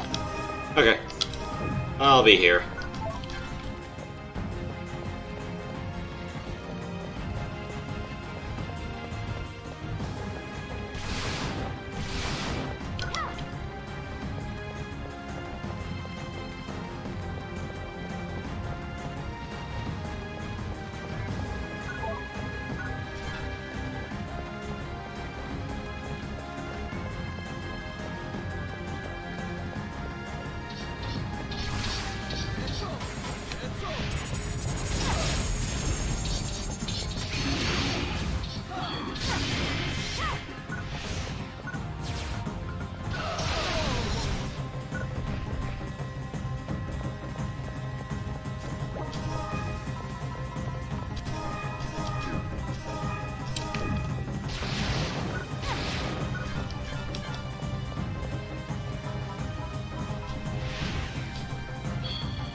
Okay.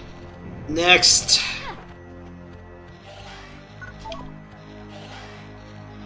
Got back in just in time to watch the Cenobite die.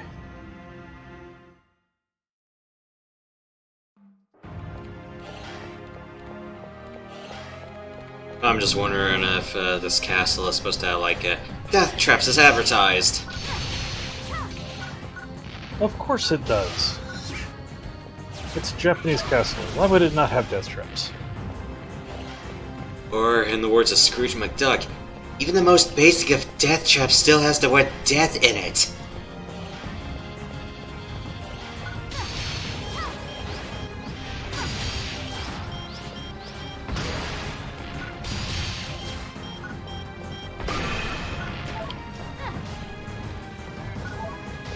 I need to stop with rolling whenever it's not supposed to happen. Just to force a habit of just pressing the B button, sometimes thinking I can run and then realizing, oh right, this is not that game. Yeah, I know what you mean.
Of course, giant ceremonial mechs. Or droids. Or sets. Or whatever the hell you want to call them. Droidicas.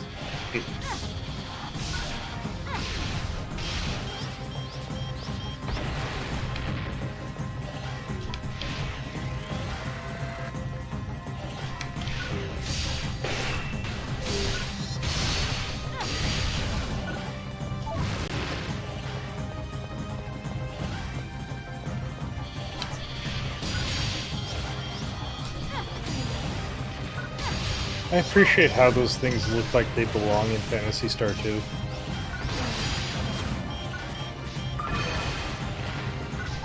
Oh, the big sumo droids?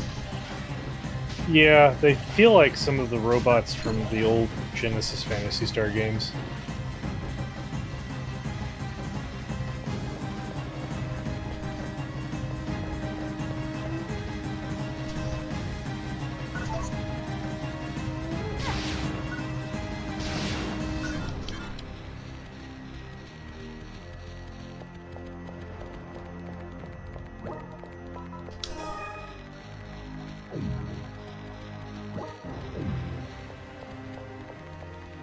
Okay, that side's fenced off. Alright.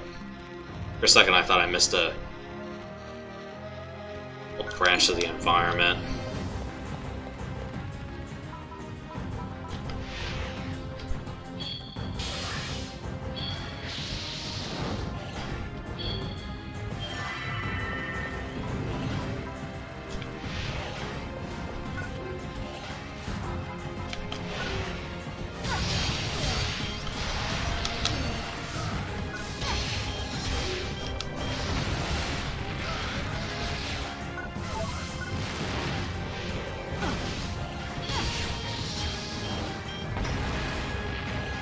You know what I said earlier about character dialogue? It really should be like semi-translucent.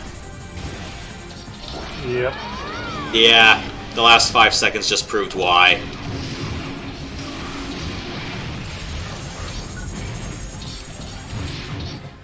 Yeah, that death throw could have been easier to see for sure.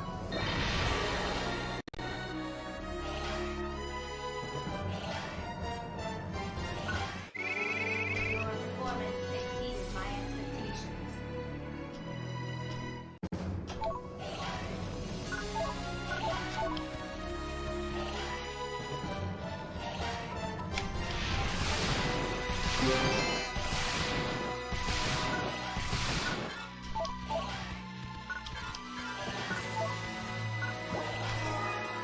Escape doll to the box.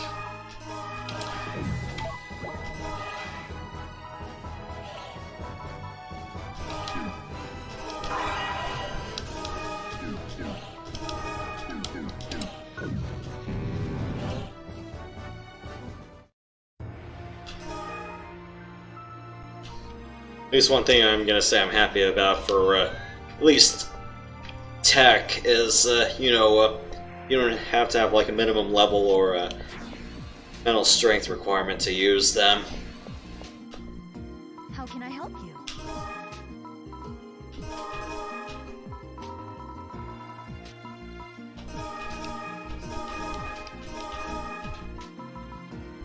A welcome change over the original.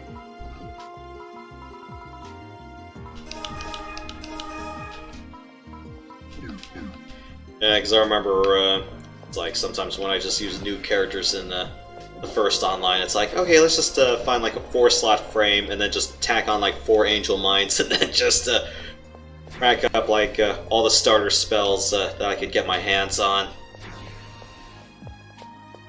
Gotta burn all those tech discs somehow.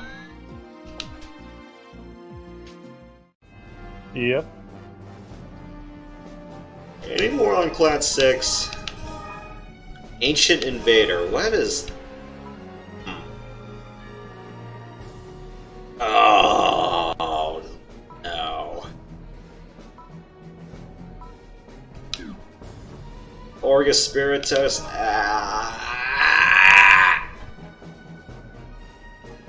I've already had this problem before. I don't want to do it again. And it's a 4-star playtime. Ugh.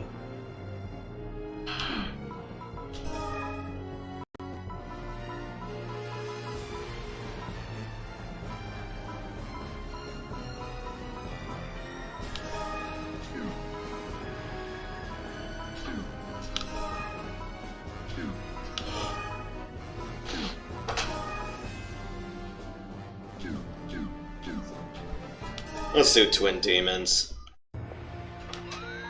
I'm thinking probably next time, oh shit, it's divisional weekend, I'll find a good time slot, maybe between 1 and 4, next Saturday? Assuming it... I gotta check. Because I'm thinking of just, doing the TAC mission and, the Orga Spirits as side quest, on its own. Actually, no, I'm running under 2 hours here. Let's see how far I can go. You are always welcome here. Because I normally don't stream during divisional weekend. Prayer in your name. Laws of living out east. Everybody's streaming the games.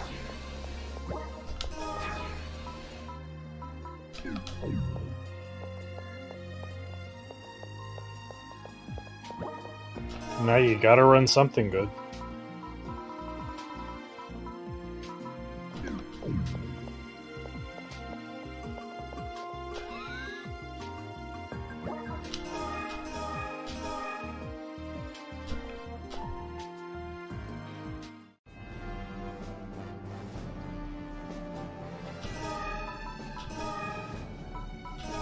Let's see, what's...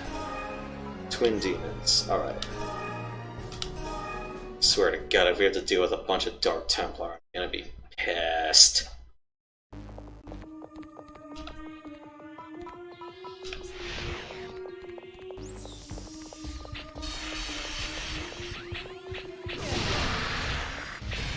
Evil shark, do. Okay, never mind.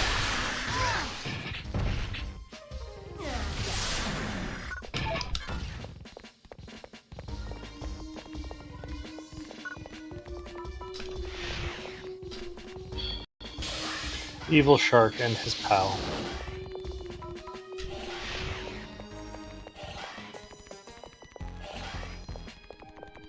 I don't remember this looking like the typical seabed we ran through. This is the lab complex, the one you had to do the run through the Lumia. Oh, that part. that was like a whole VR distortion as well.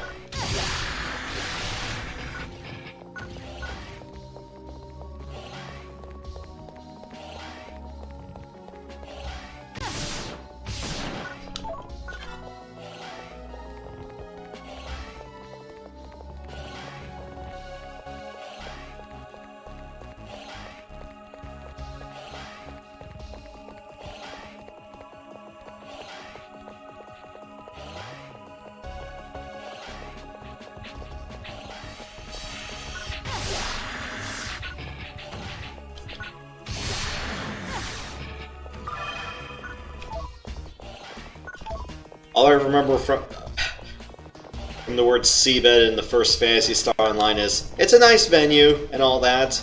Just creepy-ass music in both calm and combat mode. But utterly creepy while in calm. What's the track name for that? Abyssal Hall, I believe?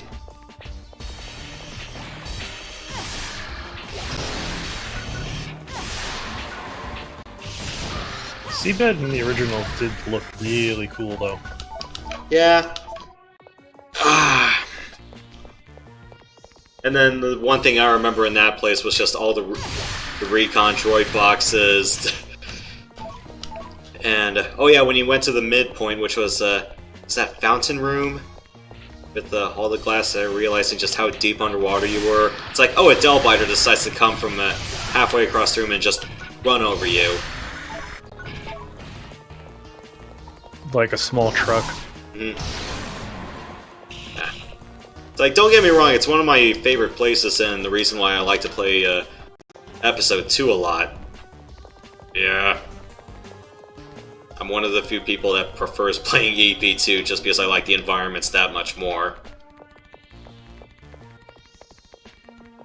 They improved on EP1 really nicely. Because EP1 was just like, what, 2 layers for the most part? And mostly flat? Mostly flat, yeah. I can't even think of much in the way of layers except for towards the central dome when you're going through the first area. Like the forest outside the central dome? Yeah, like once you finally get up close and you start actually going up onto the buildings and stuff. Yeah. I think, yeah, and then for like some of the VR areas in EP2, it's like, I'm take it or leave it with the ruins. I prefer the spaceship a lot more. Although I can understand if the spaceship's trap gimmicks are kind of terrible sometimes.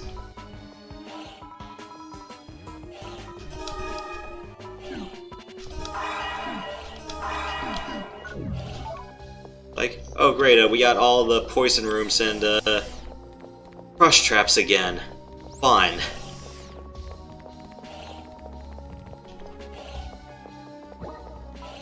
Yeah, I'd say like an EP2, central control area was pretty nice.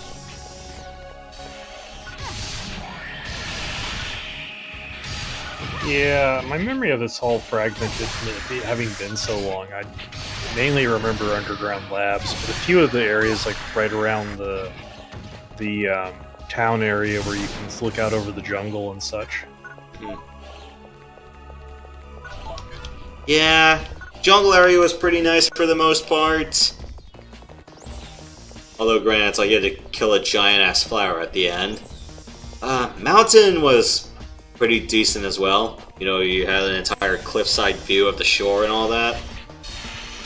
Yeah. And then you had to deal with a giant-ass monkey at the very end.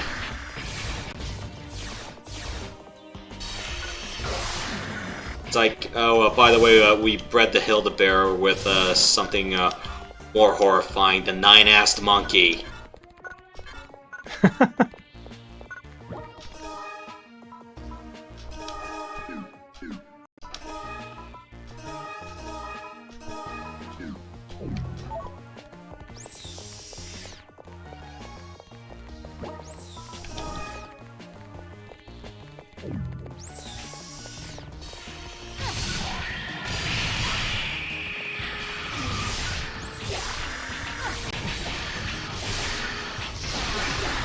Yeah, especially with all the monkeys in that area, like, all they like to do is just spit fire and ice at you. No, actually no, they spat like Foey and was Raybard or Gibbard the one that shot needles?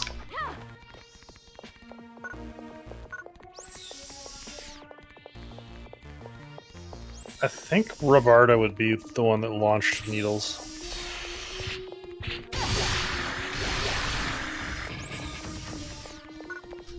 Because I remember the traps, the turret traps in EP2. Now one of them launched. Yeah, one of them was just Foey, and then the other was just launching ice needles.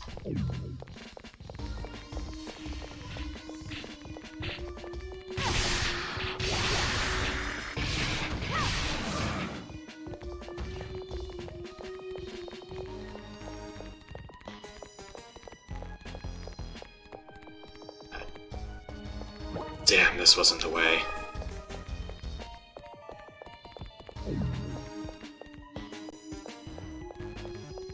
This has to look like a narrow staircase.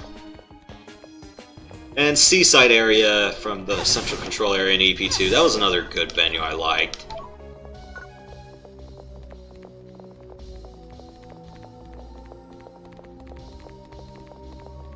Yeah, Seabed was a really nice place. Like, it's all nice and pristine when you're in the upper levels, and then you just realize, oh shit, what did they do down here?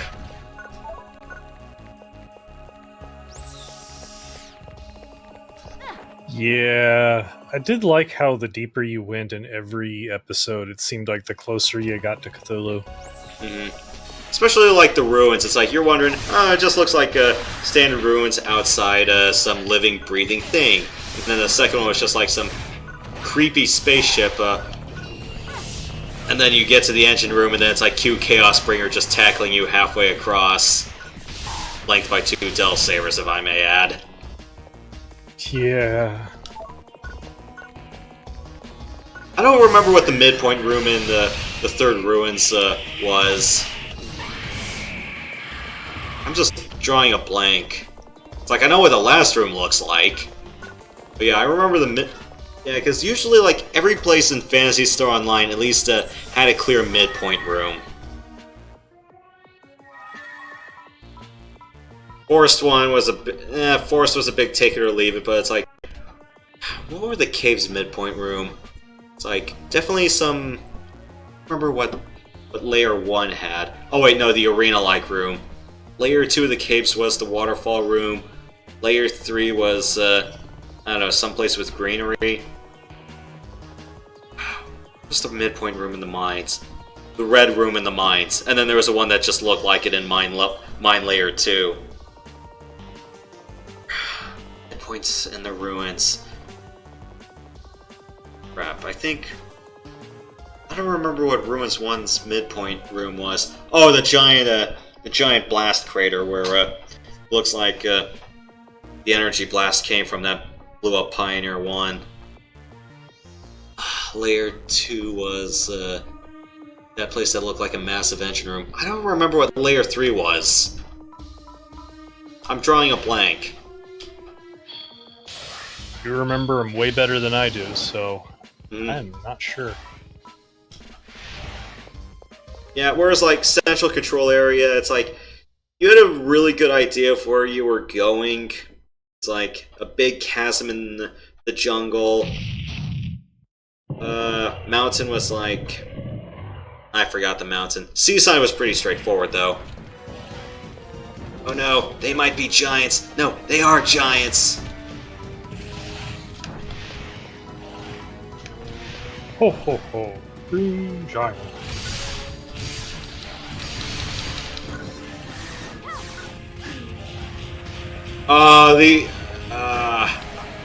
Yeah, it's been a long time since I fought these guys. I thought these were like the Cyclops, but, no. They're just giant-ass devils.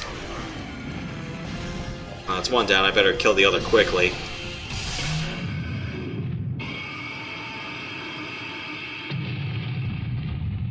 These kind of remind me a little bit too much of Olga Flow from, EP2.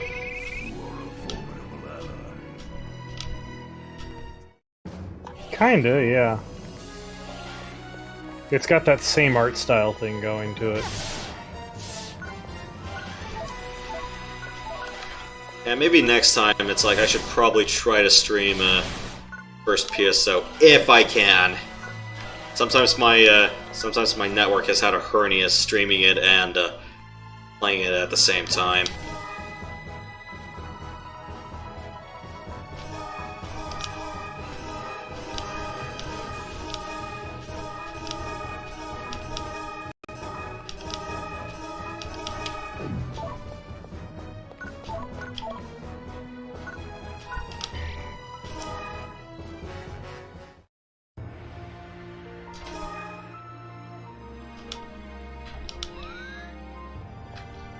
So what do we have left? Alright, we're sitting at 2 hours right now.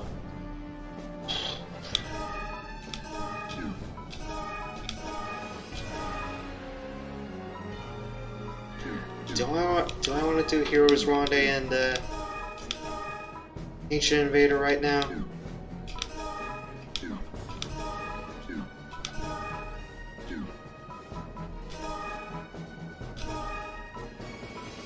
I mean, if the Castle Ruins Ascent was anything to go by, it's pretty much going to be every frickin' top customer in the game all over again. Probably not as many bosses in the boss rush, but yeah. That's the thing I'm fearing. It's like that venue should be pretty short, unless it's still like the same number of death traps and all that. How can I help you?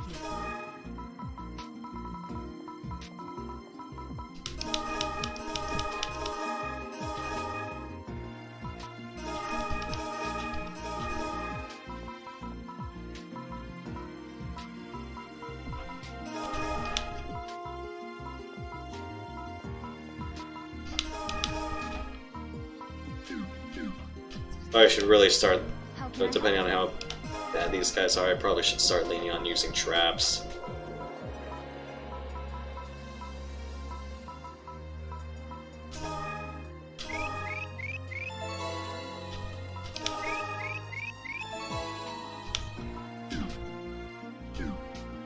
Okay. Let's see how bad can it be. Save.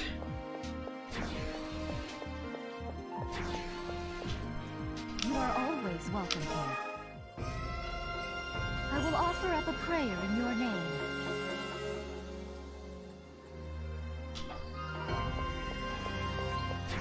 Yeah, better than nothing. I don't think anything happened.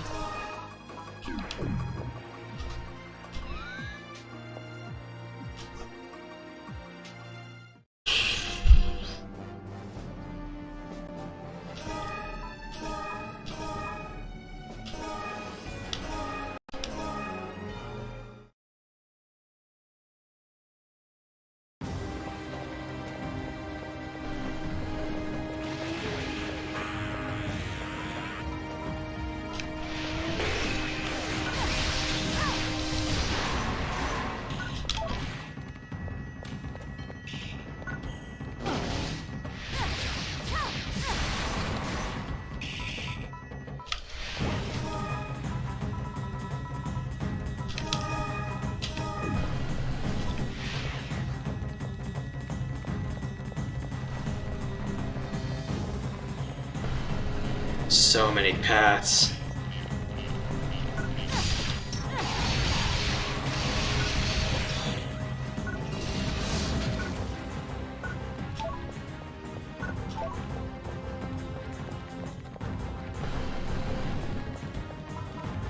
This.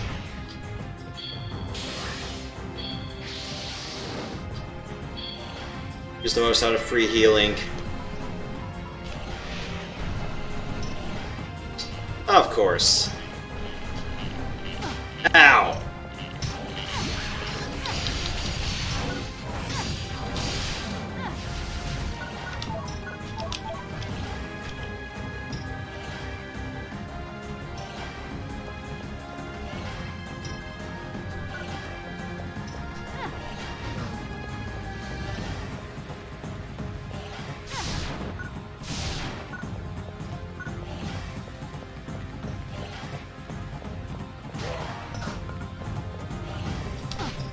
Ow. Just the path upstairs.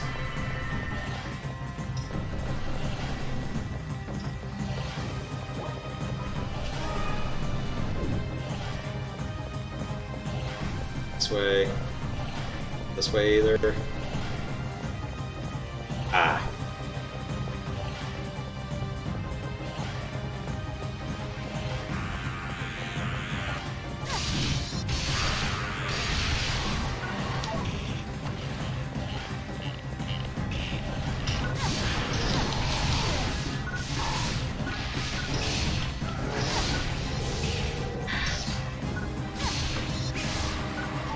This feels like dealing with Dark Templar and Dragoons.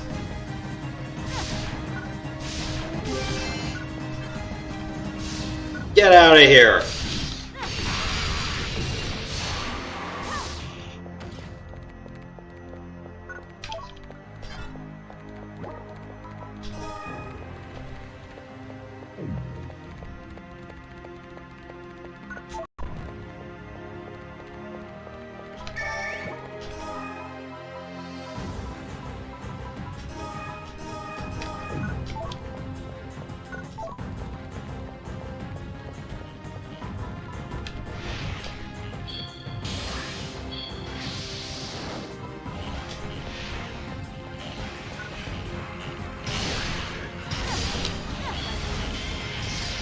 Ow.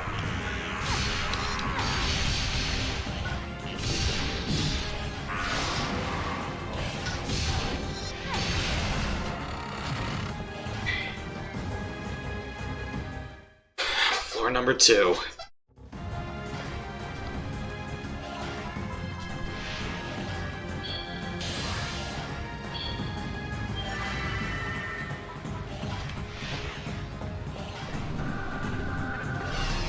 Oh crap.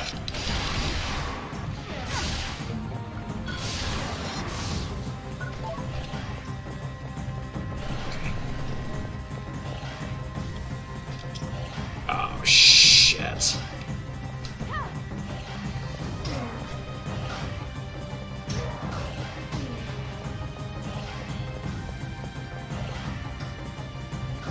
Get over here.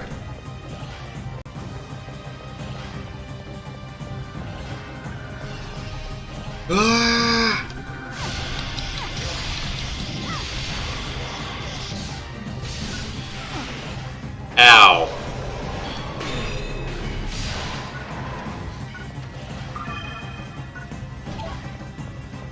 Let's keep going.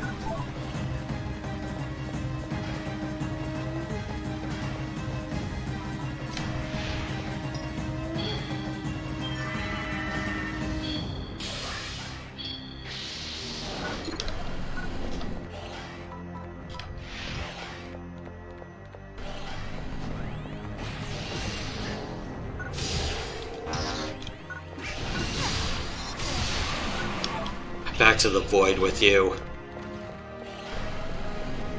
Oh, that is... Why must they do that?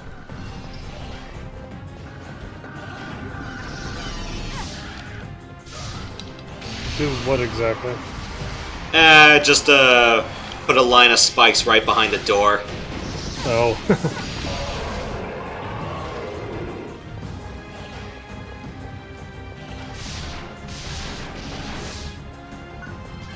Yeah, my video signal is starting to fall a little behind, so I wasn't sure exactly where that comment matched out.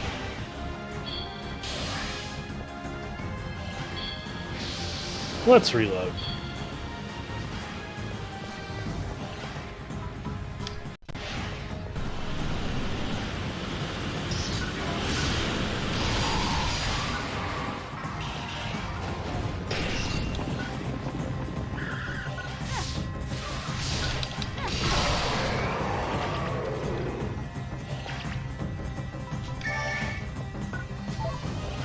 You know, I keep forgetting Giresta and Anti are the same thing in this installment. Yeah, you and me both. It is not the ordinary naming convention.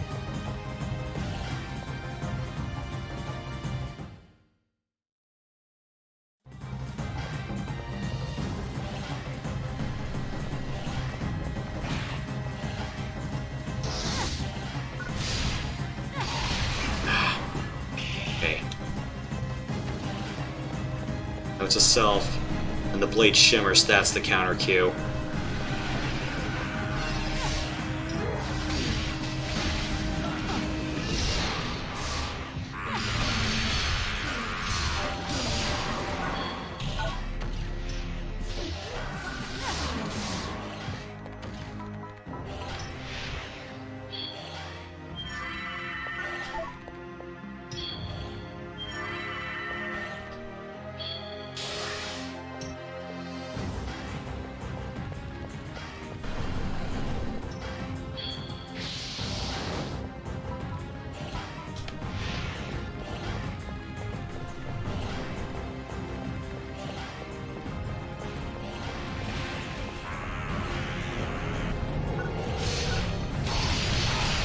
Well, at least the Dark Belra aren't like, what the hell was it, the Indra Belra? That just rocket-fisted you all the time?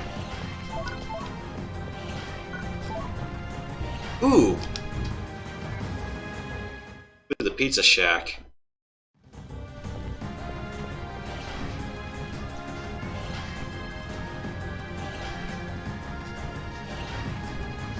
Nice.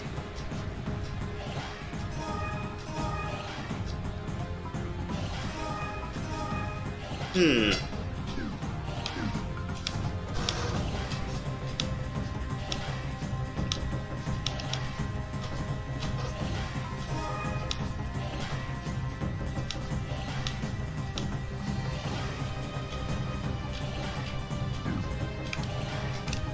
Am I out of room for stuff? Yeah, I am.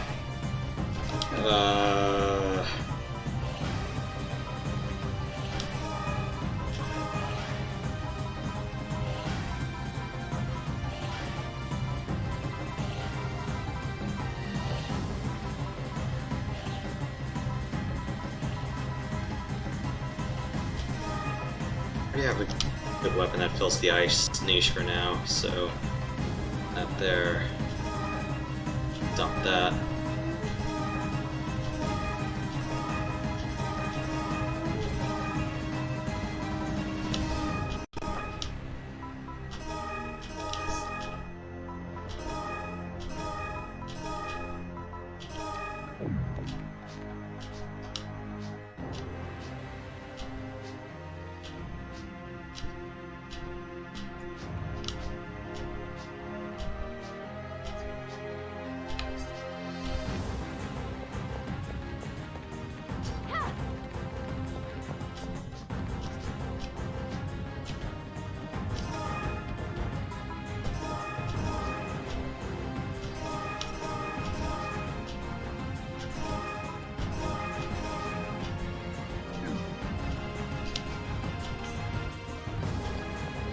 Alright, so, visit the pizza place, mission accomplished.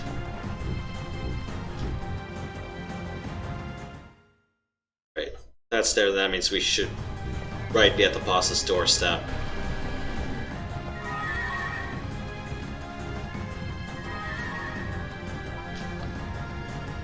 That does look like a boss room. Let's see if I just want to add a bunch of traps all over the place. Because that might just be my biggest damage dealer. Just happens like that sometimes.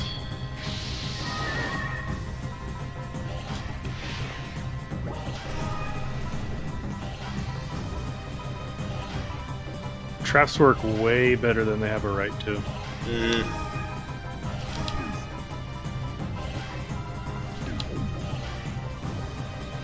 Especially, it's like, remember when I was doing the Cyclops and they were doing like 600 damage a pop? Yeah. Here, this little trap on the floor, it blows up and hits his eye up top. What?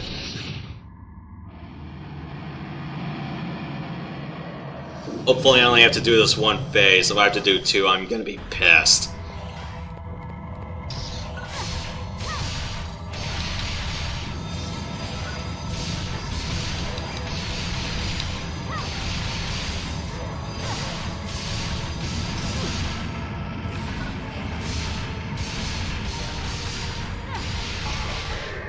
Oh, that's it? Yay! Level 29.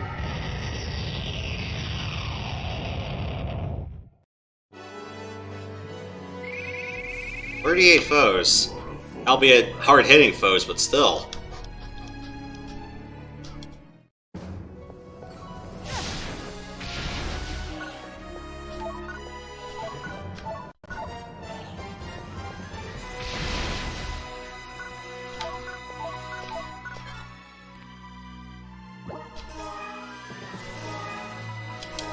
Was that a room decoration? Hourglass, yeah.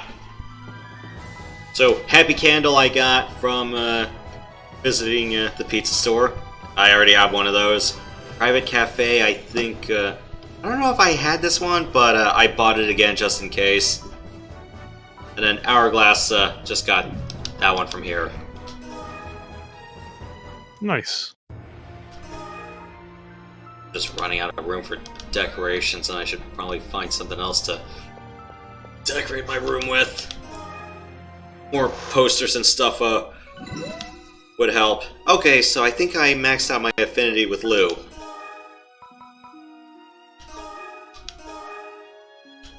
Cool.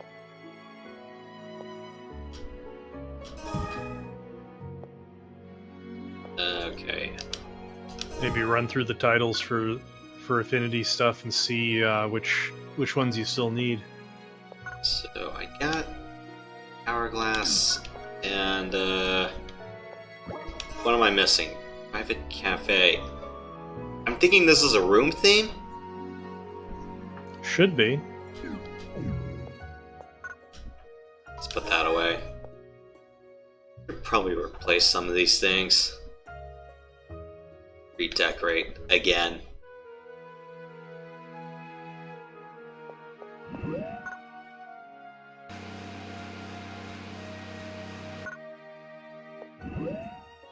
I have still not bothered to change the theme.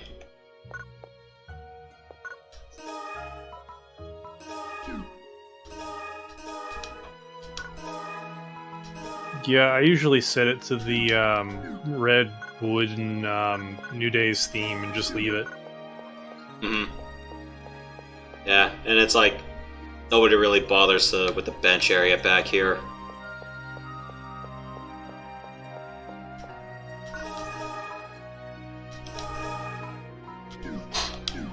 That there. Okay.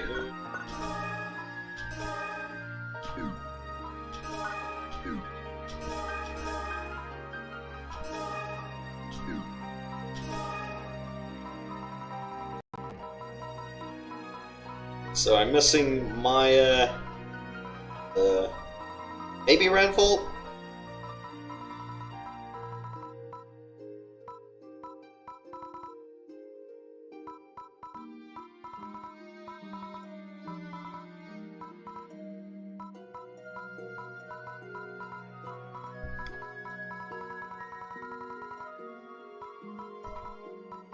Oh man.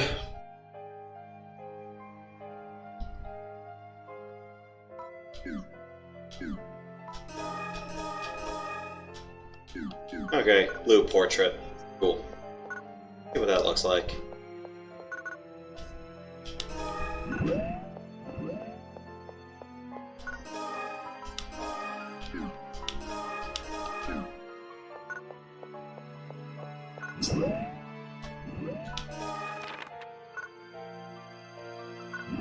Ah, okay.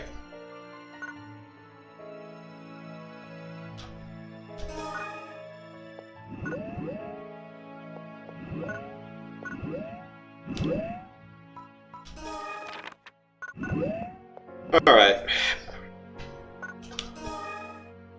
I don't feel like doing that tag mission for whatever reason right now. I think I've had my fair share of fun right now. Maybe next time. Yeah, it's been a good run. Yeah, 2 hours 20, and I ran through almost all the missions at least once. I just don't feel like going for 3 right now.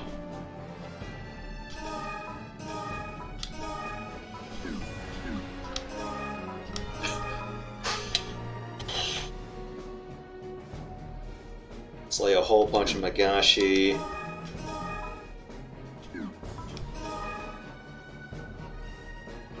That should sound like easy on its face. It's like, just bring some area of effect light weapon and you'll be fine, right?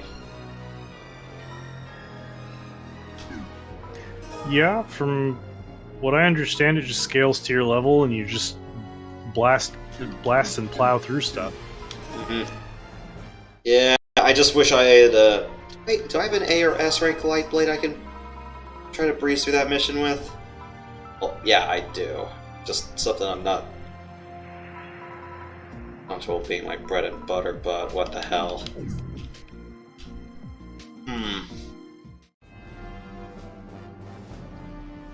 Maybe next time, do that once. Try to tackle that at least once, and then let's do Heroes Ronde after that. I just have no idea what this mission entails, or at least what are the S rank conditions.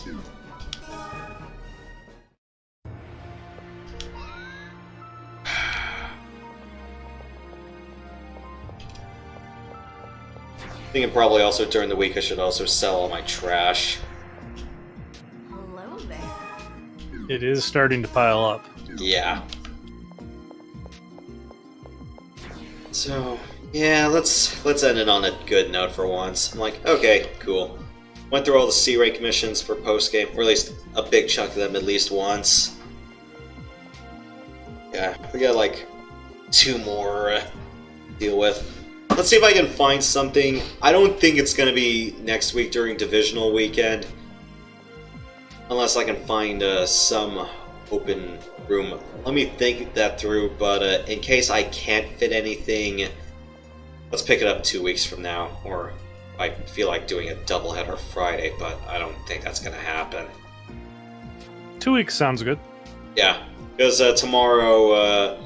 I don't feel like doing this again. I'm like, for my filler episodes, like, why not do Rondo of Blood? Actually, no, not that exact version, but Dracula X Chronicles. Why not?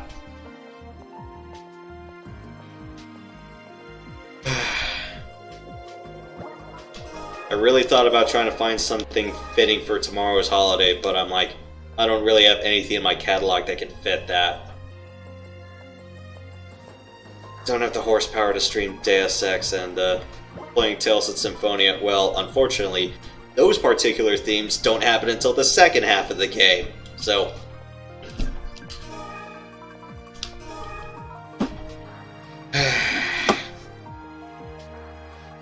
well, that's about it. It's been a good one.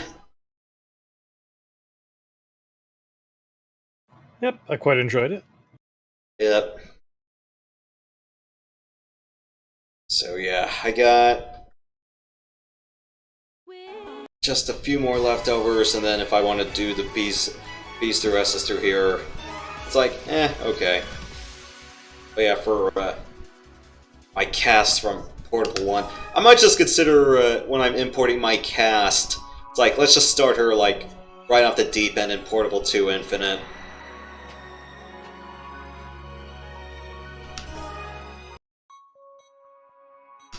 Shouldn't be anything wrong with that, I don't think. Yeah, if it's just like the same experience, but just more post-game stuff at the end and more side stories, I'm like, I don't really see the problem behind that. Yeah, it's basically the same aside from a couple of dialogue lines from what I remember.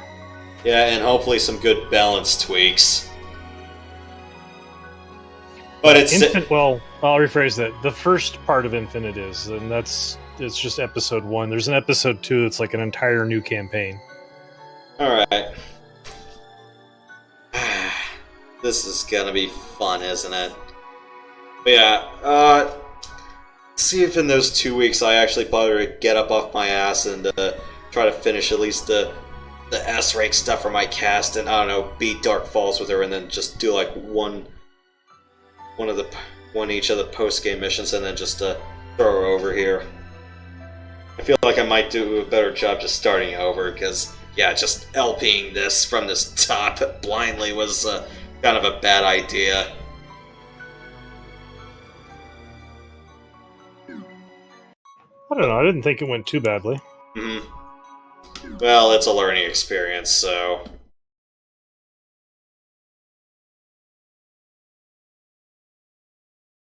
So yeah, that's about it. So if I find some time during Divisional Weekend, I'll try to wrap up those two quests that are left over, and then maybe more will pop up. Of course, it's Phantasy Star Portable.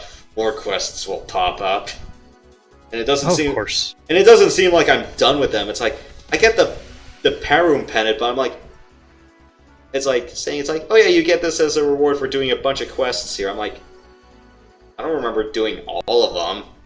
That was just weird.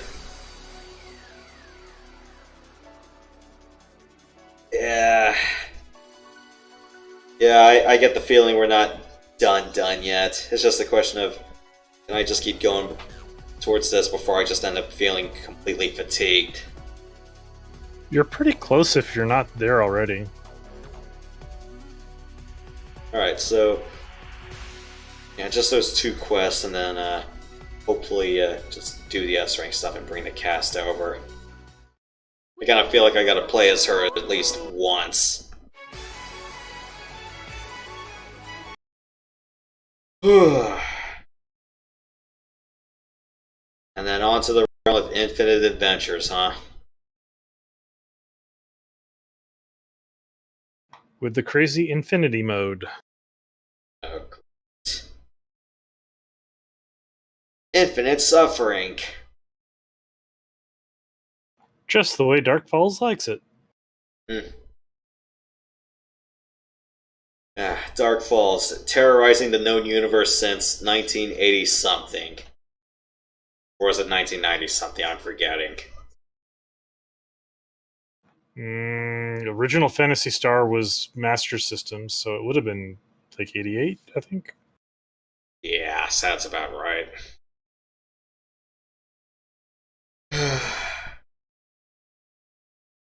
More adventures, when will they end?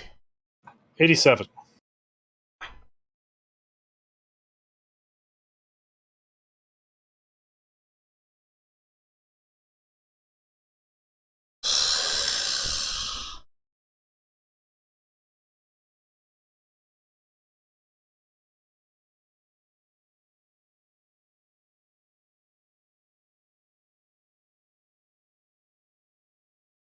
The adventures never end. They will never leave.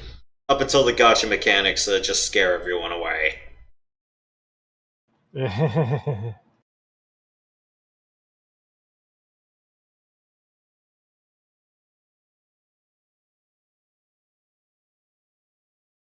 It's a little too true for comfort.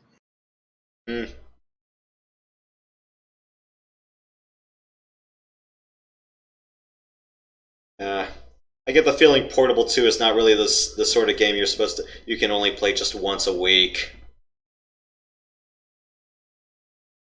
No, sorry. Online 2. So Online 2 really pushes for the daily login stuff. Like, you log in, normally you got like 5 dailies to do. And then you get a free gacha pull from one of the gachas that's running like once a day. So they're really pushing for that daily login. How long did the adventures last on average? Like 15 minutes a mission? At least I hope. That's the crazy part. They don't, well, if you go with like regular Online 2, like the base game, missions will last you anywhere from like 5 to 30 minutes depending on the mission and how thorough you are. The New Genesis follow-up, they don't have missions yet. It's still like public alpha.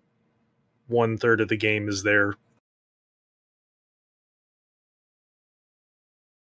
And of course, But it's like we just throw Sega money for something that they kind of didn't admit, going, "Oh, we didn't think this would be a smash hit."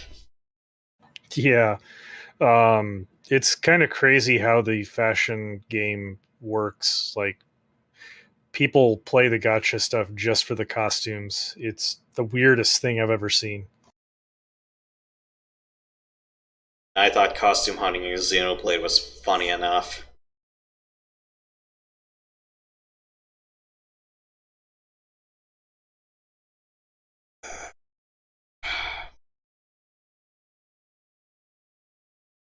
But yeah, base PSO2, some of the missions were actually pretty good.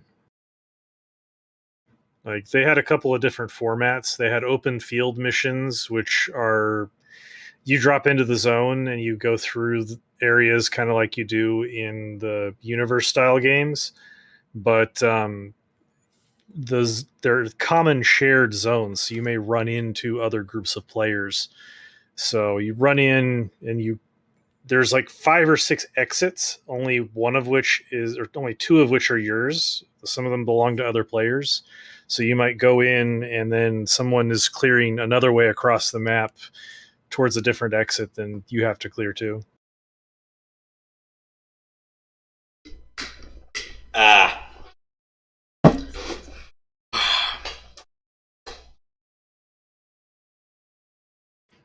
The ones I really liked were the actual holiday urgent quests, because they were really just crazy random.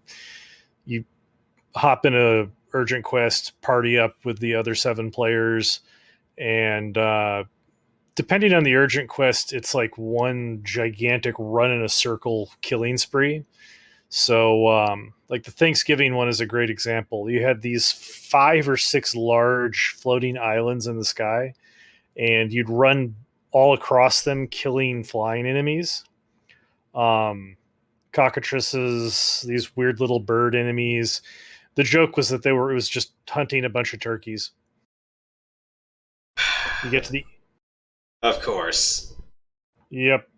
You get to the end of the edge of the island, and there's little jump plates at specific spots, so you can jump between the islands. You just run in the circle, flying across the island, slaughtering turkeys as you go. Oh, fantastic. At strategic spots, there were actually turrets that you could hop on and just start laying into large packs of enemies with a turret. Like every wave defense mission I've done so far, or at least those console defense missions. Yep, just with nothing to defend. Ah. Halloween was pretty funny in a drug acid trip sort of way. You go to one of the desert themed areas where they've got a outbreak of like random enemies, and you get in there, and the backdrop theme is this weird. I'll share you the theme later. The song literally just sounds completely out of place for Halloween. But you run in there and it's like Doom. Like you go through, you kill some stuff, you get outside through teleporters, then you hop in turrets and you shoot waves of enemies as they come, and there are actual exploding barrels you can shoot. It's good, silly, brainless fun.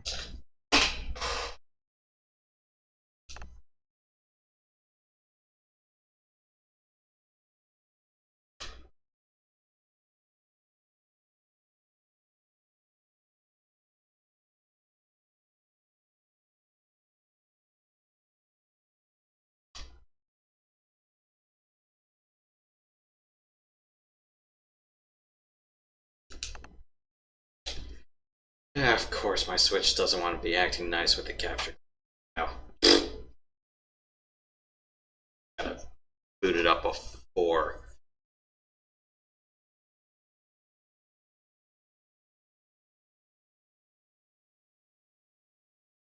Ah, here we are.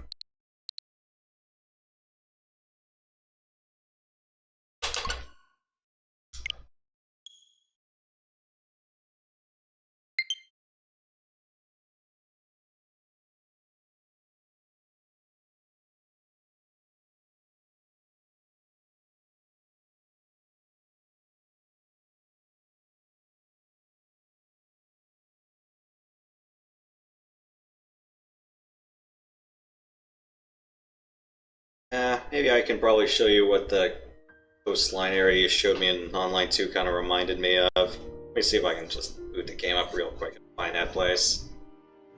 Okay.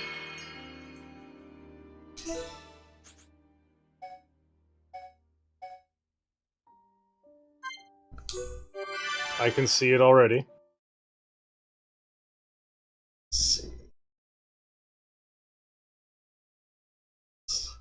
See if I remember how to play this game. I said I'd be streaming it. I'd start streaming this right after the Super Bowl. Nope.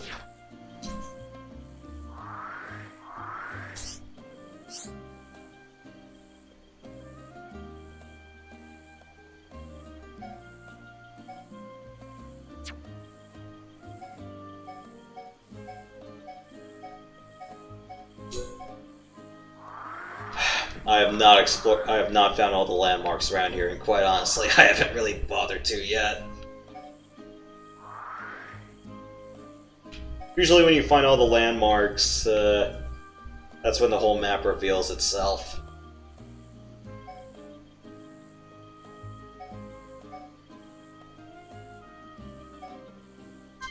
Sounds better than having to explore every single nook and cranny. Yeah, especially with a giant ocean as huge as this. Probably a few islands I haven't seen.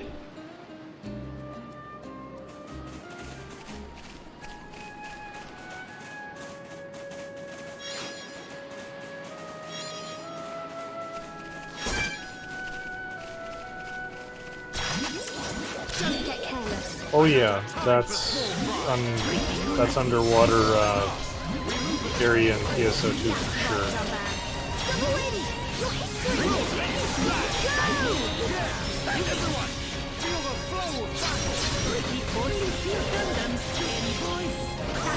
The buildings even look the same. But we mustn't be careless. Victory to Ricky!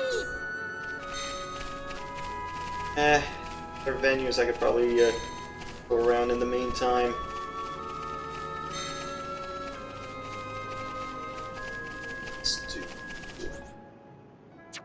Yeah, I have to figure out where all of this stuff are, all the other landmarks are. Sometimes you could probably just jump off and then just try to explore like every single parameter, but otherwise I would just say just find some place on the high ground and then just look for every island on the floor, or just look for every shoreline.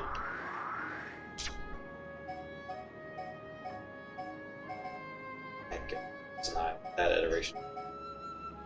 This is wrecked. This is wrecked. This is wrecked. Two fallen arm. Excellent.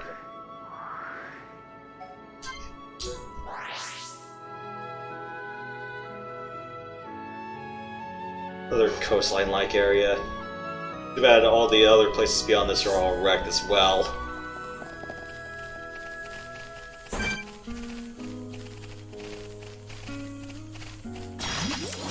Don't get careless. Ricky can win by himself. I don't have time for small fry. Delay. We win. Not bad. Not bad at all. Everyone do good! It's,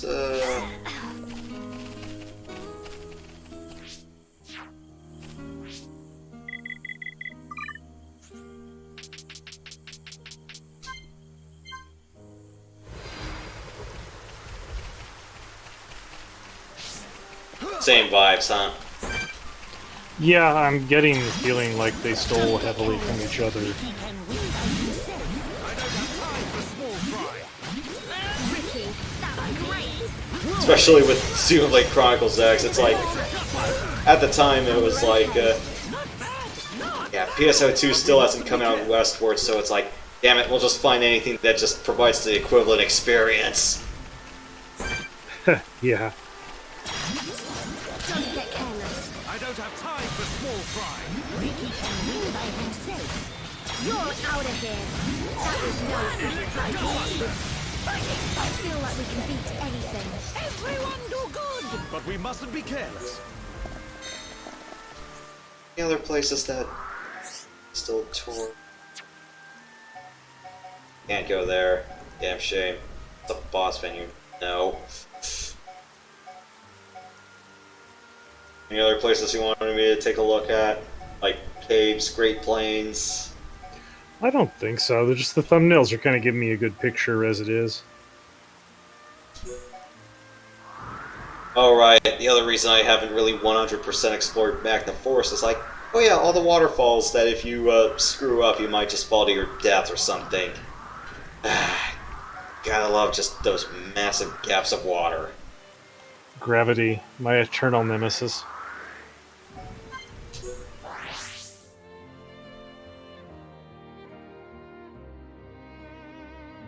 Yeah. Just trying to swim up waterfalls and then going, oh wait, no, you can't do that.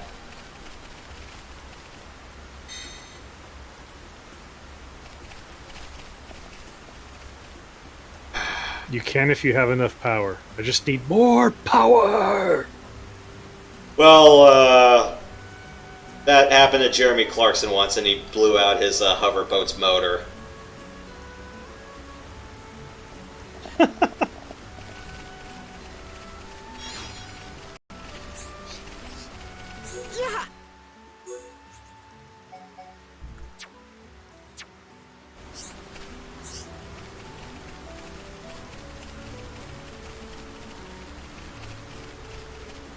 I don't think I want to explore.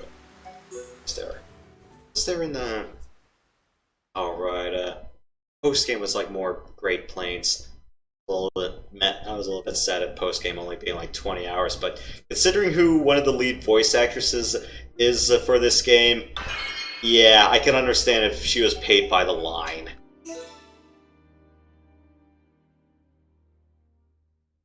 She was one of the companions in Doctor Who recently. Heh. And also parlayed that being Queen Victoria. For a big series on Masterpiece. When I was at Costco a few years ago, it's like, oh, there was the box set, and then there was the whole thick companion book that came with it. Explaining all the history and stuff behind the decisions of making what they did in the show.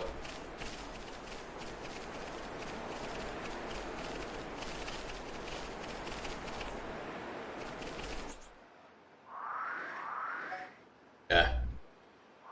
For Doctor Who, you mean, or? No, for the Queen Victoria series. Okay.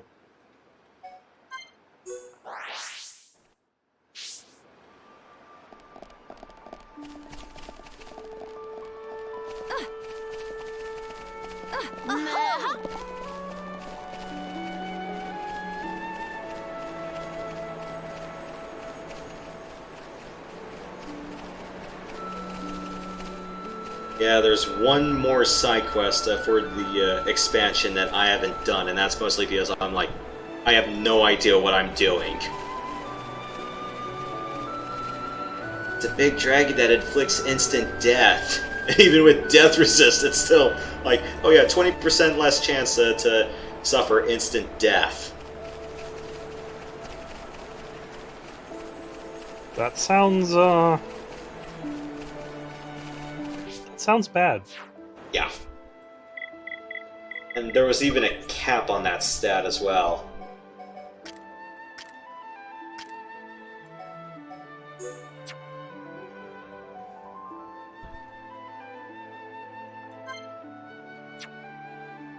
The details?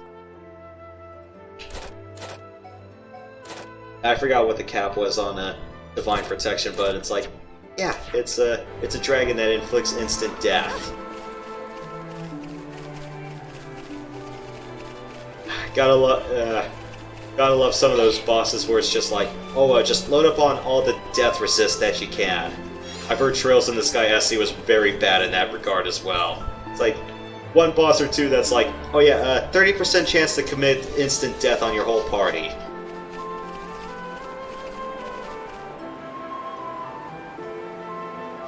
Yeah, I'm reminded of some of the bosses in Valkyrie Profile. Oh, is it like 25% chance to insta-kill your whole party?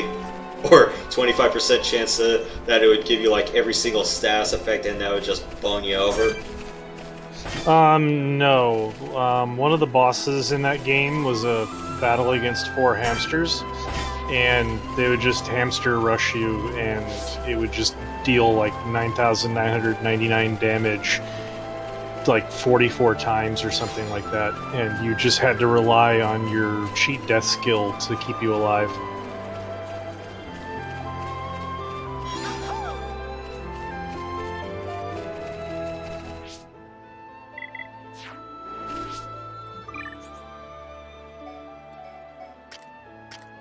To this day, I do not understand what possessed Japanese developers to make Hamster Dance a boss in a JRPG, but try Ace.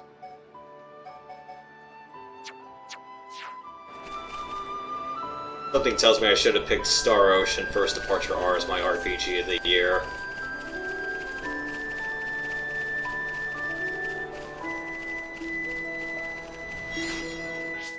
It was definitely a good game. I got that laying around here somewhere. Yeah, I got lazy and then I'm just going, okay, I made it into winter territory, what the hell do I do now?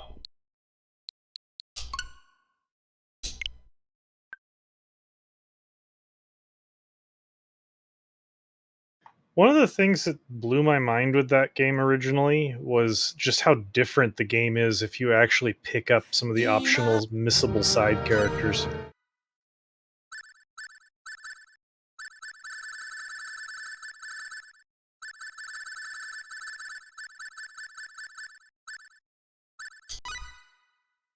Was I in this one?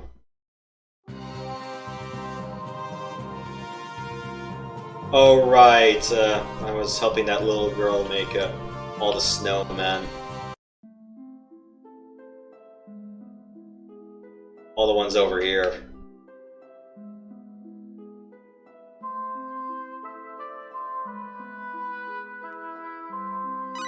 I think the other reason why I haven't really bothered with this was because I got lazy with the forging mechanics.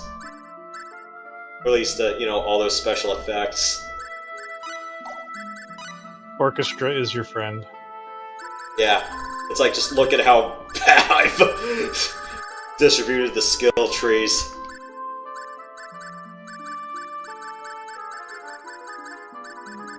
I remember when I was playing second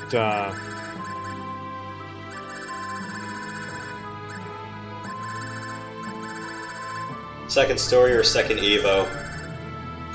second story. When I was playing second story, like, the skills you invested in would dramatically change your level up stats. I downloaded a Dex Drive save because I had one of those back then, and when I loaded the Dex Drive save, the person had gotten to max level without ever spending their skill points, so their stats were actually worse than my level 75 characters.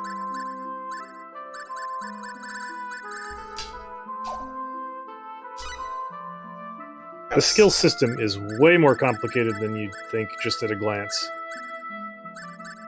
Yeah, because all I've done was just like, okay, let's just put this let's just put these on stat boosters and like, okay, what combined effects do I need for like creation or specialties?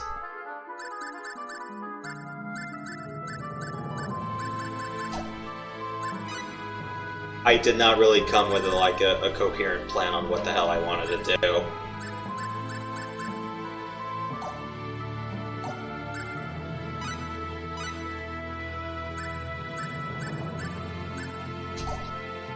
Yeah, all I really remember is it doesn't really matter how good your skills are as long as you've got orchestra.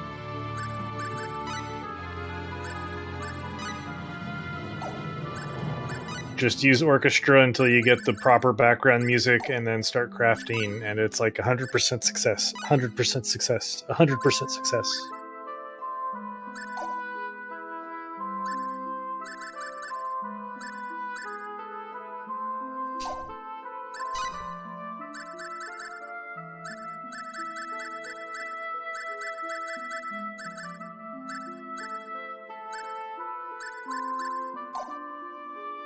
Like I said, I had no coherent plan on how to distribute skill points.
oh right, I was talking to the 6 kings, and then one of them was like, oh yeah, we got a monster in the basement. It turns out I got clowned on that one. That's why I'm going north.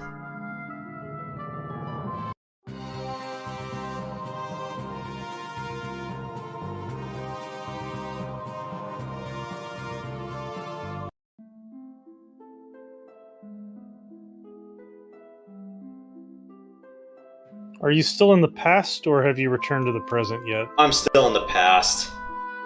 Okay.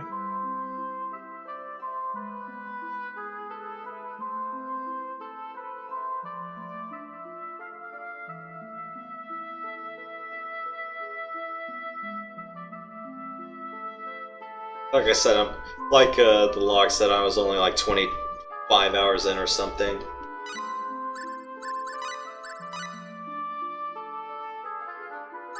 Oh no, I'm wrong. 14 hours in.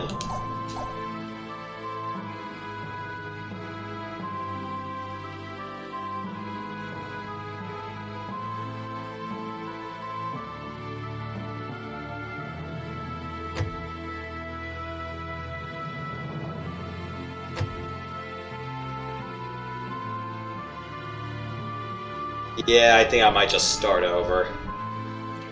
Probably a good idea.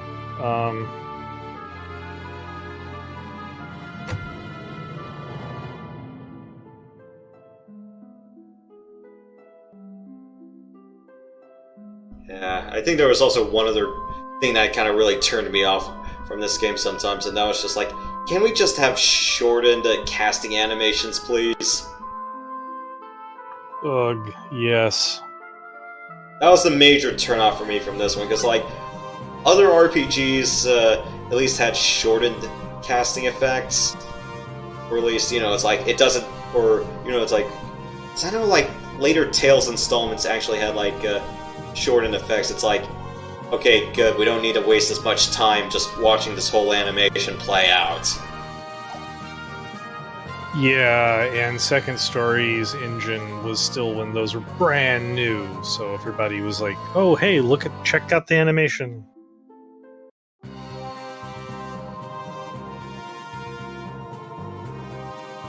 I actually customized my party in Second Story just to have as few people that cast animation spells as possible.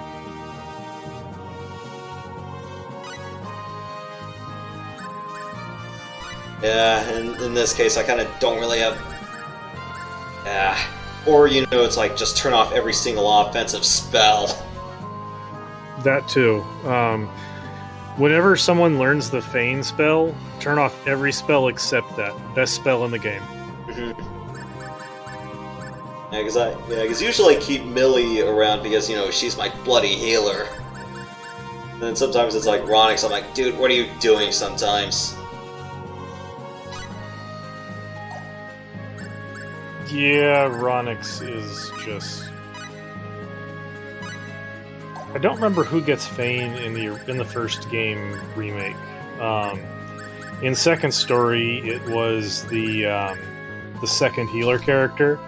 So he could cast heals, and he could cast one full-screen nuke that he would, for some reason, drop like right as people were starting to cast something, and it would just interrupt them every time. We've got enemies. Bring it on! Spirit blast!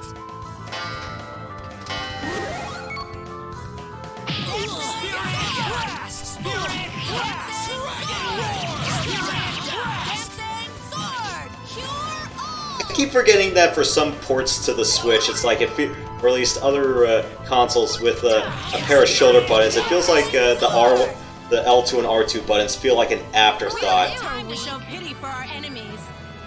Especially for some consoles that, you know, rely on L2 and R2 because they're the more dominant buttons. It's weird that this one... Well, no, it's not weird that this one's like that. His first departure was a remake for the PSP. But Second Story made use of all 4 shoulder buttons, so... This shouldn't be a problem. Look out! It's one of the reasons why I didn't much care for the PSP versions of this game. Or this engine, I should say. Tractor beam!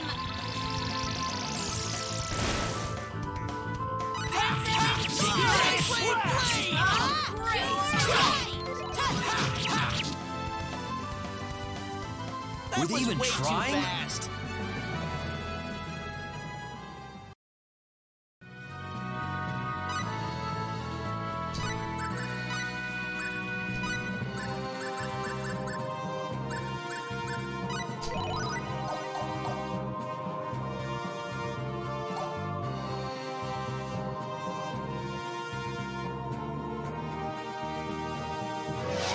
All I have to do is just follow the road, huh? This shouldn't be a problem. These guys serious? Spirit blast!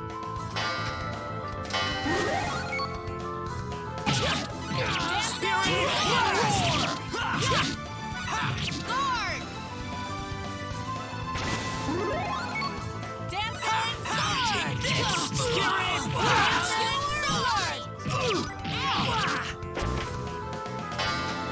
Oh, this is less than ideal. Spirit blast! Spirit blast! Dancing sword! Cure all!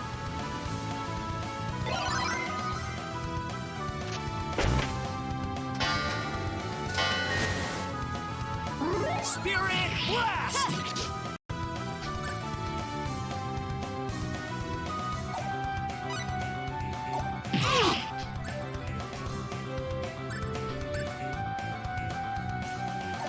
Condition cure!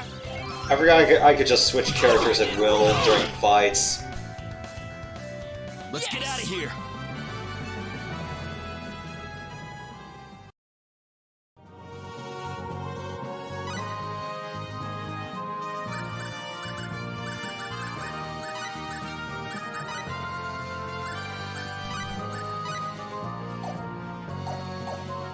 Depth? What depth?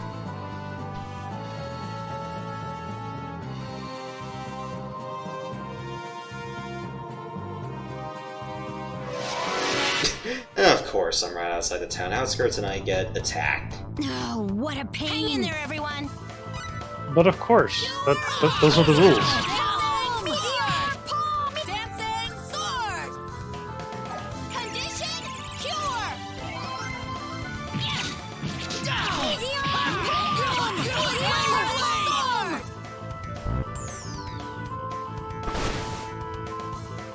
That was quite possibly the least helpful. Ow.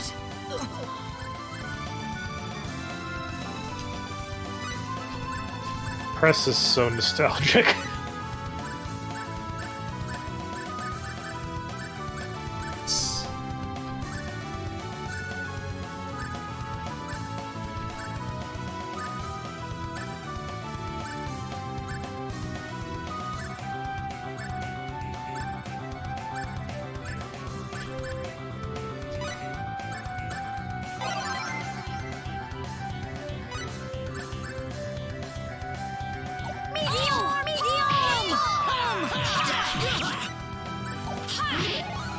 I'm sorry.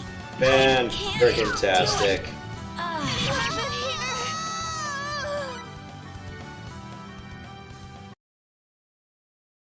Oops. Ah, you fell right outside of town.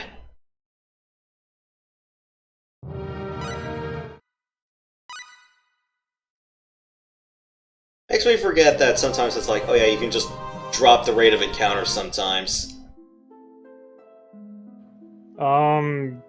Don't you have Come On Buddy? I don't think I have that one.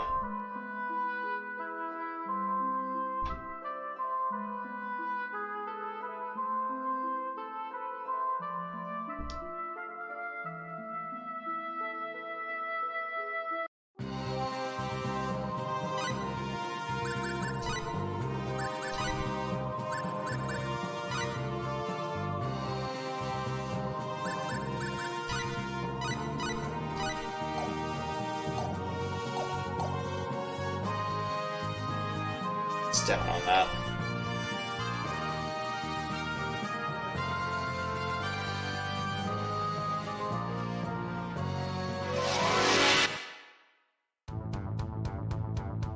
Look out! Let's be careful here. Spirit Dancing Roar! sword! Spirit Roar! Beam! Dragon Roar! Dancing sword! Dancing sword! Crush!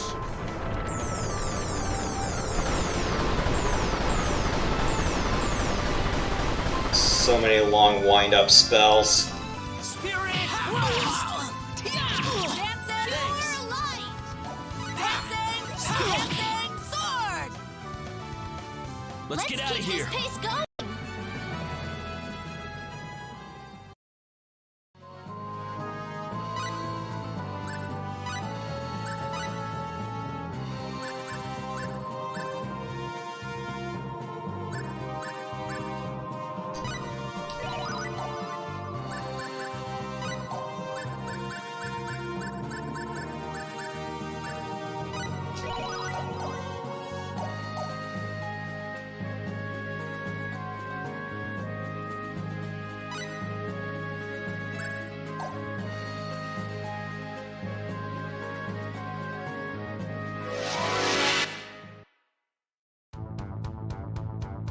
This is horrible! We're surrounded!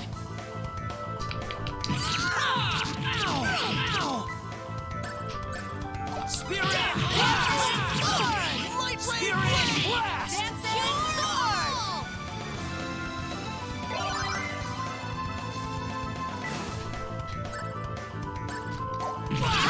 Spirit Blast! Spirit Blast!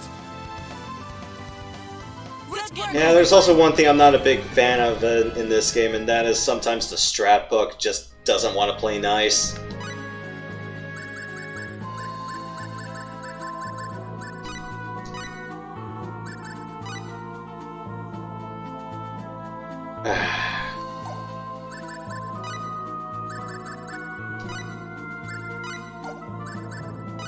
Especially with casters, I'm like, at least learn to like counterattack with your weapon or something. It's one thing I kind of felt Tails did right over this one. Like, yeah, it's like, sure, use your spells, but at least learn to I don't know, fend off foes for yourself as a last resort. Yeah, every character's got their own weird little thing. Another weird thing I noticed, at least in Second Story, I don't know if it carried over to the remakes, but in Second Story, your partner AIs were dumber the lower level you were. Like, they would actually deliberately skip doing things because they weren't high enough level to actually do them. Yeah, whereas like for like most Tales games, it's like, sure, it's like they'll do something for themselves, or at least you can dictate the formation to them. At least they'll learn to, I don't know, Enemies. block. Here they come! Whereas like here for whereas like here for your casters, I'm like, dude, just defend yourself. It's like, just fend off with a weapon. It's like, I should not have to like go back into the strat book and say change your tactics right in the middle of a live fight when you're in bloody danger. You kind of get what I'm saying, right? That made me Yep, so yep. No, the AI does get better, like, the closer you get to level 75. At least that's what I saw in Second Story, which remake, they may not have carried that over. And then there's Bowman. Bowman in Second Story was just... I mean, you could solo the last boss unlocked in universe difficulty with Bowman. He was unhinged, insane.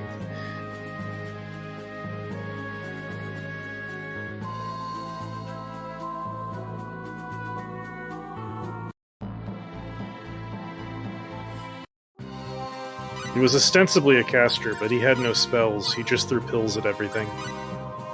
So just Dr. Mario'd his way through the whole game. Yep, and like the AI controlling him could actually clear bosses by itself.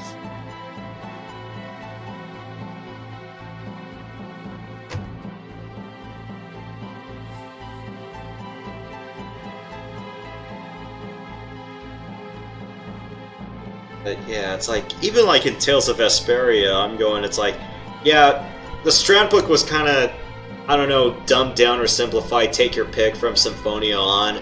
Because at least there were like 3 behaviors you had, which was 1, your general tactics, 2, you know, what to do with techniques or spells, and then 3 was like formation.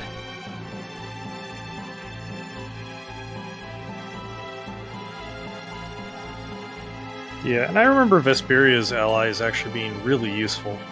Mm.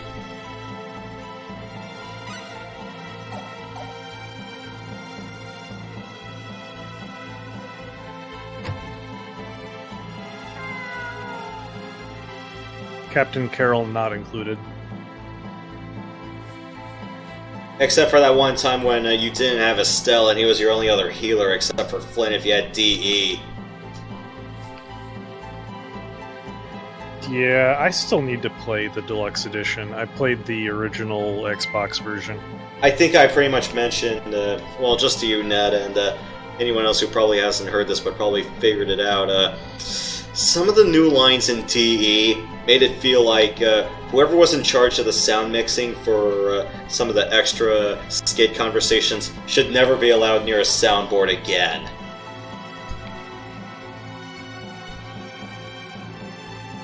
Ah, so they got the Phantasy Star musician to do it. Got it. Yeah, because I'm just going, it's like, wait a minute, it's like, you know, like they added some new skits for Flynn being a party member. I'm going, it's like, why is the volume mixing on this so bad sometimes? Or I'm like, was everyone just not in the same studio at the time of recording? Or, you know, not having the same standard equipment? You'd think someone would have actually gone through and done audio balancing at a master sound room or something, but yeah, that's Actually, I blame surround sound speakers. And not doing proper 5.1 to stereo down mixing. Yeah.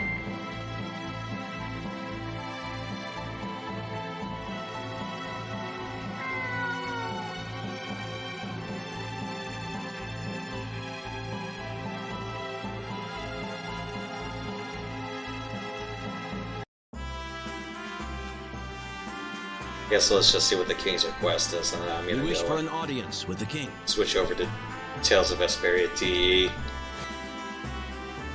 That's the Van Kingdom emblem. One moment, please.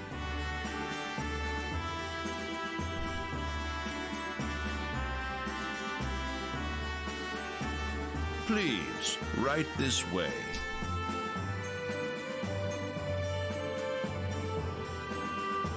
So, the time has come for an emblem bearer to appear before me, has it? Minister, take the guards out of the room. Yes, my lord.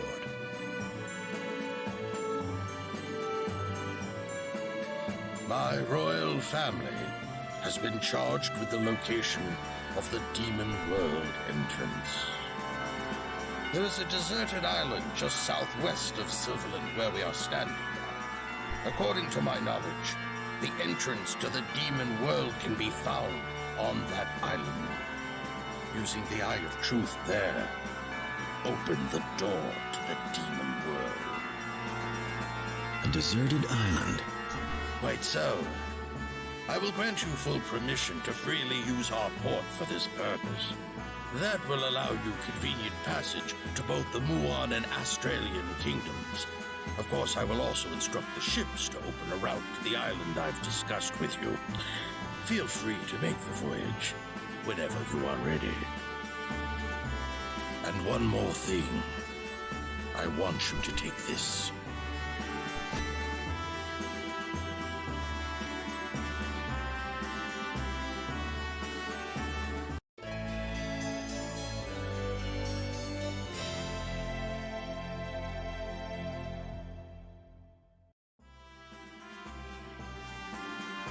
This emblem is evidence that you know the truth, which has been passed down amongst those in Silverland. I wish you a safe journey. Thank you very much, Your Highness.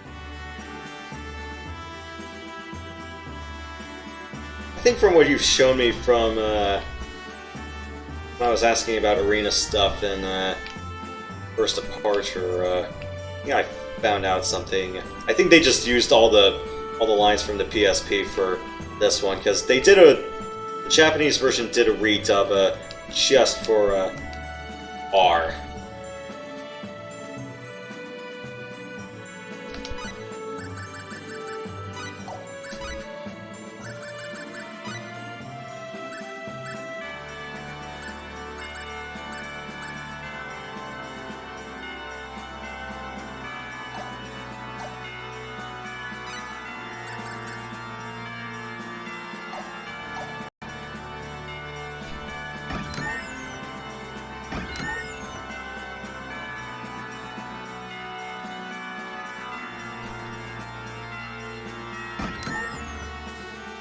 Everything about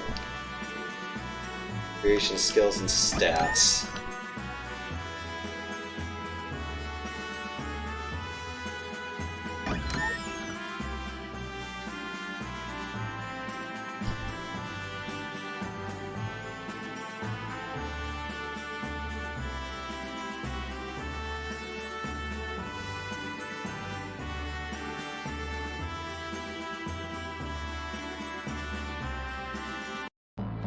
Oh, we have a new heading.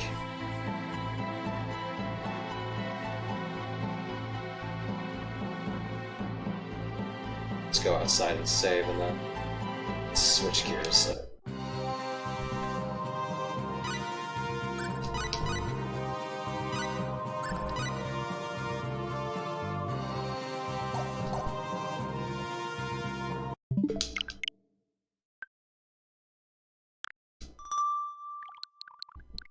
Tales of Vesperia D.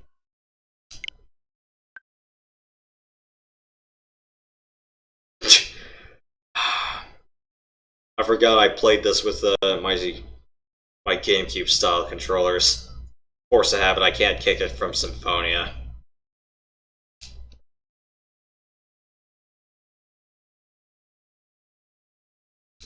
I cannot picture doing that.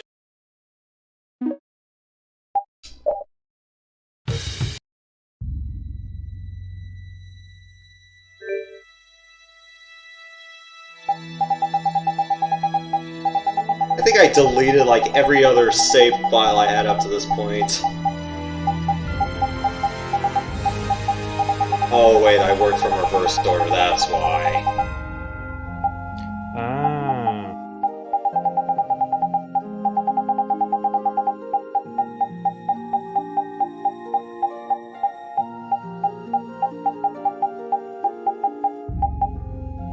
3122. Scrolling.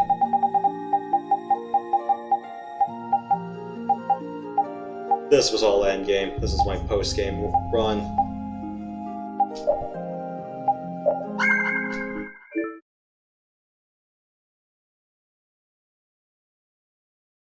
Just give me the option. Start over. Oh! It doesn't show me the venue from here.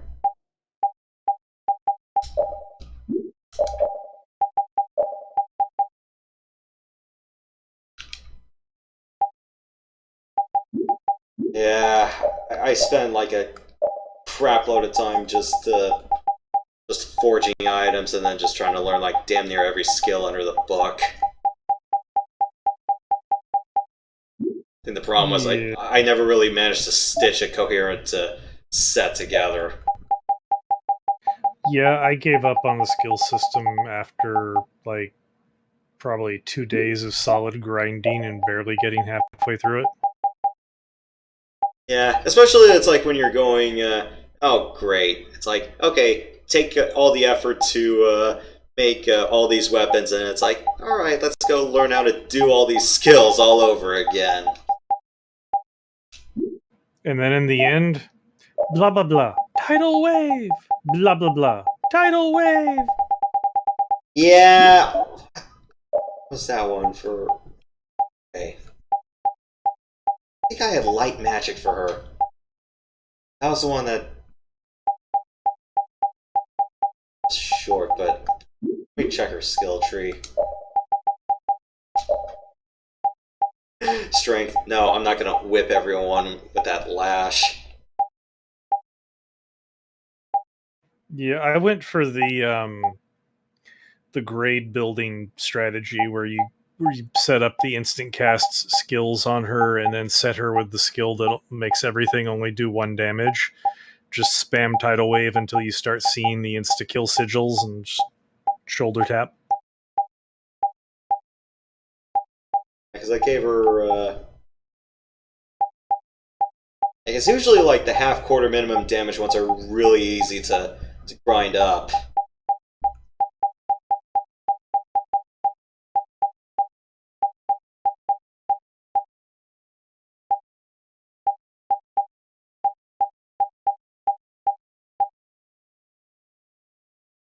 What was it? Rhythm, light magic.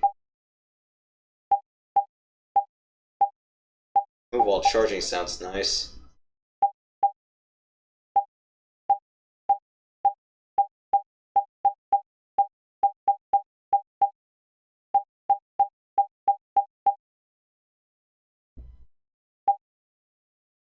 The one that gave her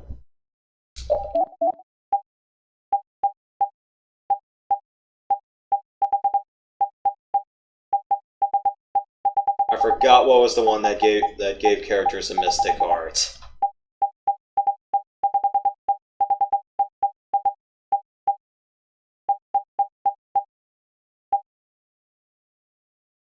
Ah. Yeah, I'd have to play. Yeah, pretty much for with any Tales and Summon, I think I have to play it from the top.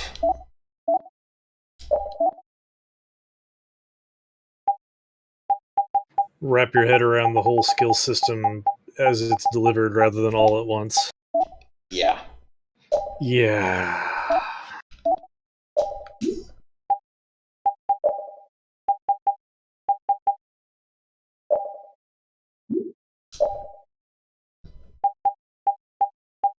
But yeah, this was what I was talking about, the strat book compared to Star Ocean.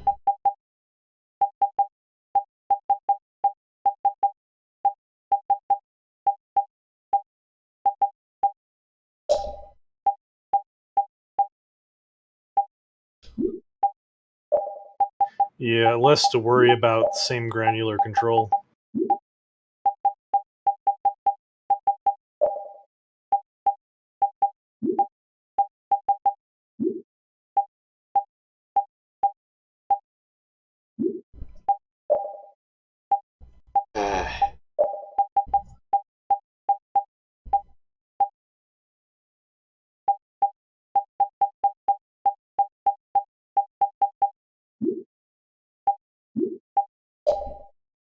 And all the food details.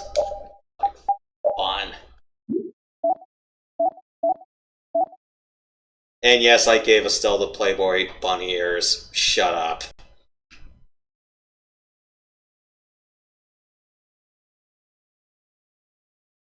Felt like the only one that really fit at the time.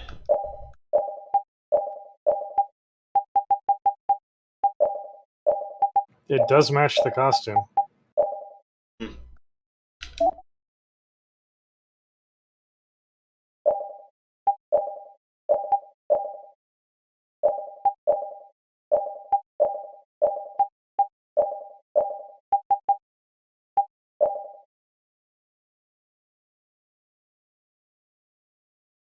Whee! Sorry, just had to. Overdrive Warrior was the best costume. Mm.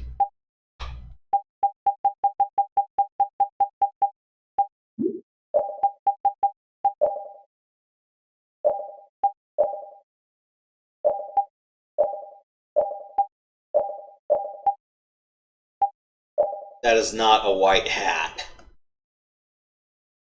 It's like, white hat on a red mage.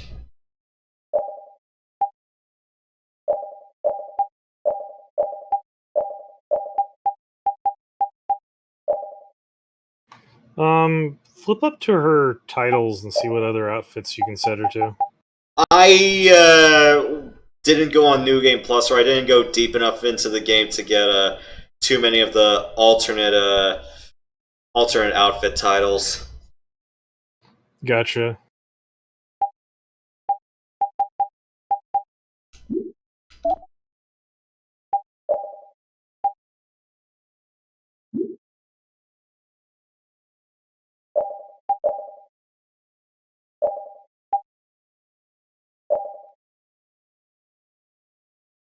Gave him the kiddie-ish canteen because that was the only other thing that really just fit at the time.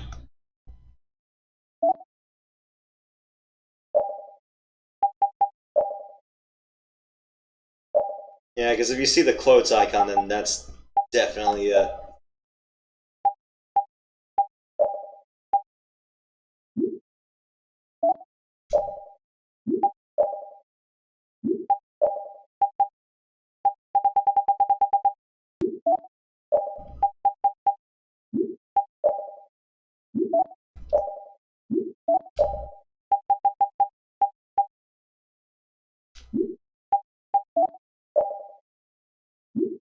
Yeah, because I knew, I remember in Symphonia you definitely had like 2 alternate outfits. You had formal wear and then beach wear.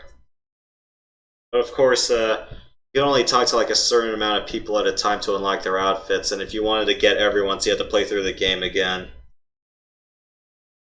I'm surprised you don't have Raven's alternate outfit. I kind of really just BS'd my way through the game and said, you know what, screw it, let's go to endgame. There was also like one other area on the map that looked like some resort city, but it was sunk, and I'm going, should I have done something earlier in the game, or is this only accessible on New Game Plus? I don't remember what the deal there is, but I know that Raven's outfit is pretty sure it's just a matter of talking to the Schwann Brigade back in the capital after you clear a certain point.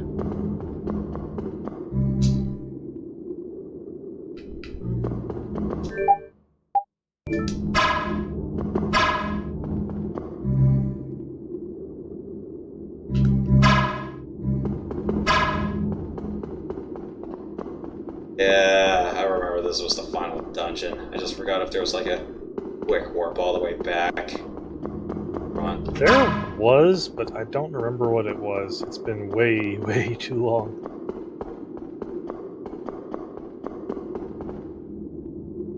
Yeah.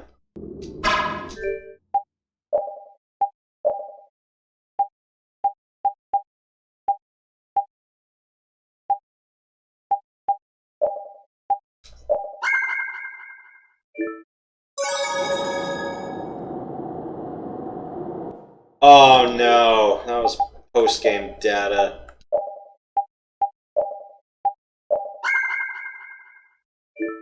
It looks like you beat the game and saved it and then stopped there. Yeah, because whenever you save like clear data, I think it just brings you back here, and then it's not like some other games that tells you, oh, you have clear data. You want to start from the top, or do you want to do a new game? Because I think the game just checks if you have clear data before it starts new game plus, checking for New Game Plus conditions. It's like a way back. It's like some endgame. It's like some endgame dungeons always had a portal that would just bring you back. Yeah, there should have been. Would have thought it was those 2 doors.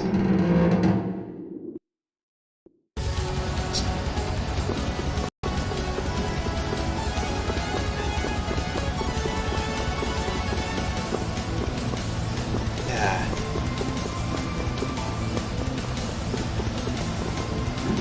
I thought that those 2 things that said they were locked, would have thought they'd bring me back. They had that elevator outside vibe to them. Mm-hmm.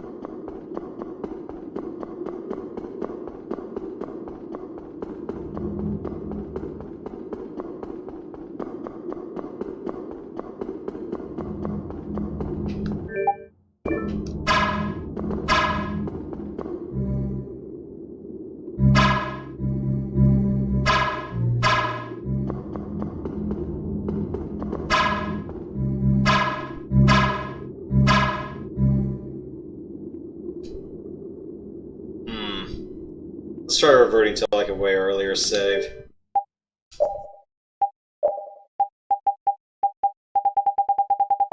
Let's go to...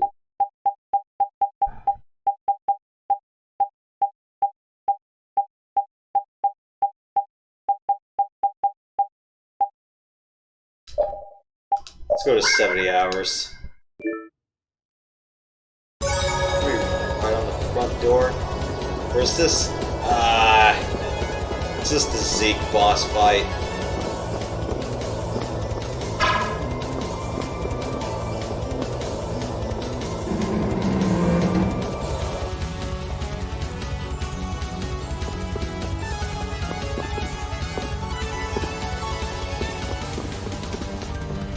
Yeah, I don't remember anything about this game anymore.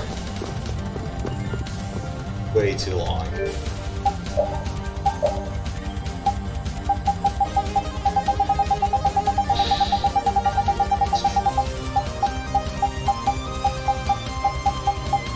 Why are my save files all over the place? Hated that. And a hope. I would have thought I made a save file right before entering endgame.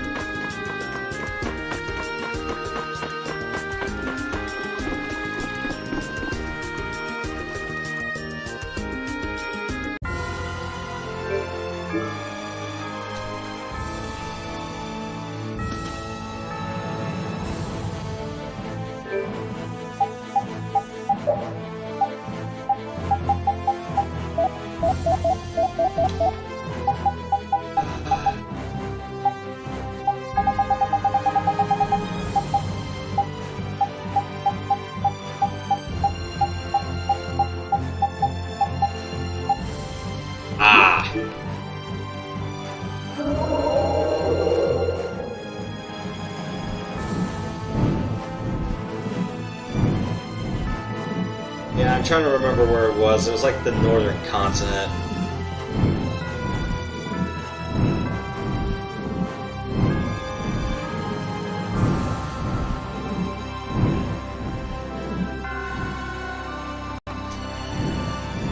Or a place that looks like a sunken city.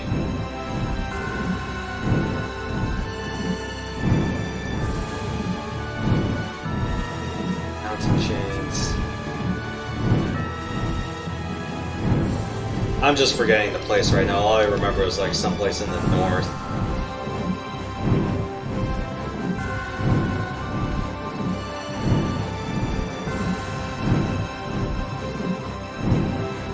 This was the tower that... It's not...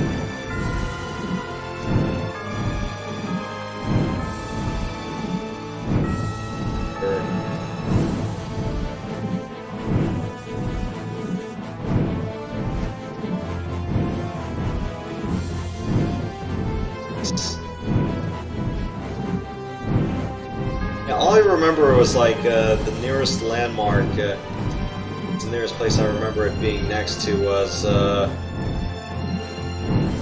Hot Springs.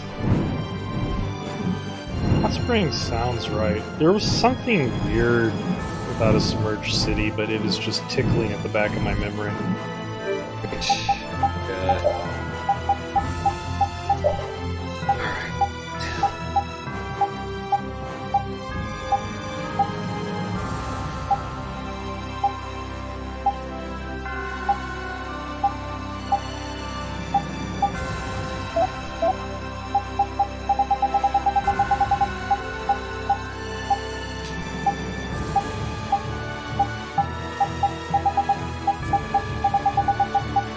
I think I remember when I borrowed one of my friend's 360 for this, and I remember just getting stuck at the Santa Cocor. It's like, I hated that desert.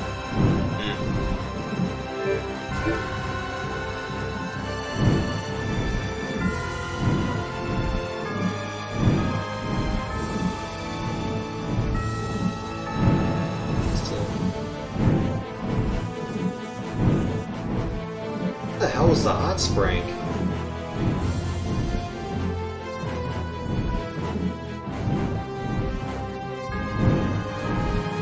Hot Spring was somewhere in the northwest?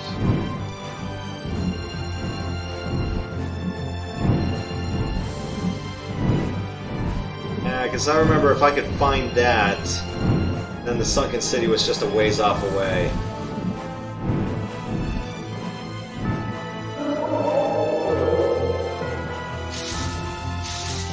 But this is where the hot spring was.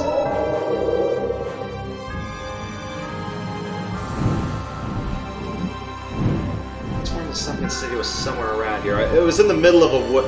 It was in the middle of the woods as well.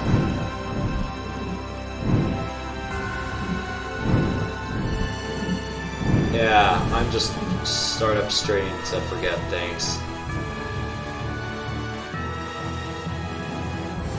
It was somewhere in the north. Middle of the woods somewhere.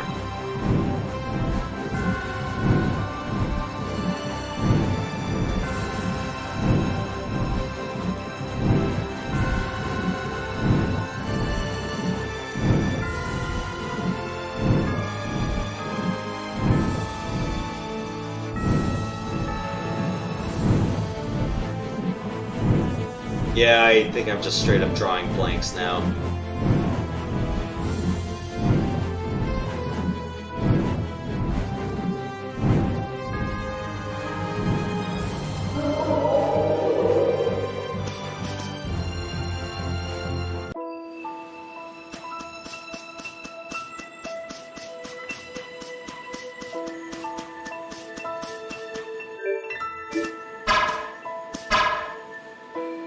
Do these rock formations have any significance in like the main plot, or do they only get revealed in New Game Plus?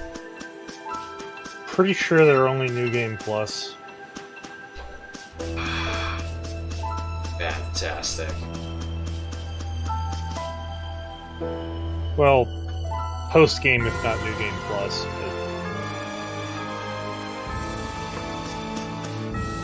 They've got once you get far enough in the PS3 version, and then this one, my memory is that from what I was reading, there was something about being able to go in there and seal or convert different air cranes, and then the very last one you gets you an optional boss. Yeah. Alright. Yeah, I think I've just been done just faffing about for now.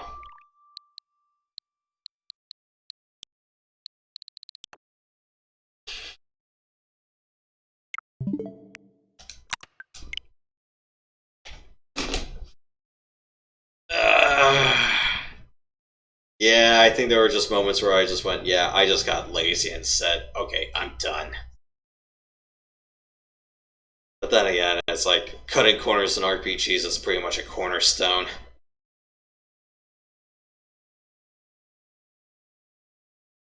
It really is. There's always too much grinding to do. Yeah, and then there's just moments where I just throw everything in a casserole, and then it's like, just wait for like 40 minutes, and it's like, oh, let's just go play an RPG to pass the time. Because, yeah, Tales of Vesperia, it wasn't Santico Gore. It's that one ruins area where you get where you don't have Raven and Estelle, and then you're going, ah! And Carol and Flynn are your only healers. I'm like, this dungeon sucks. Like, oh, go through the dungeon. It's like, oh, casserole's ready.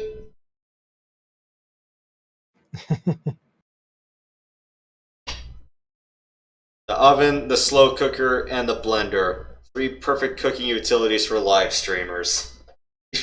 You've seen me drink you've seen me drink a smoothie or milkshake every time I played Monster Nox in the summer. Yep. Yeah, and then one time I was streaming Ocarina of Time and I had to stop midway through because I had to check on the corned beef. It was like, oh, it was done and I actually had to carve it.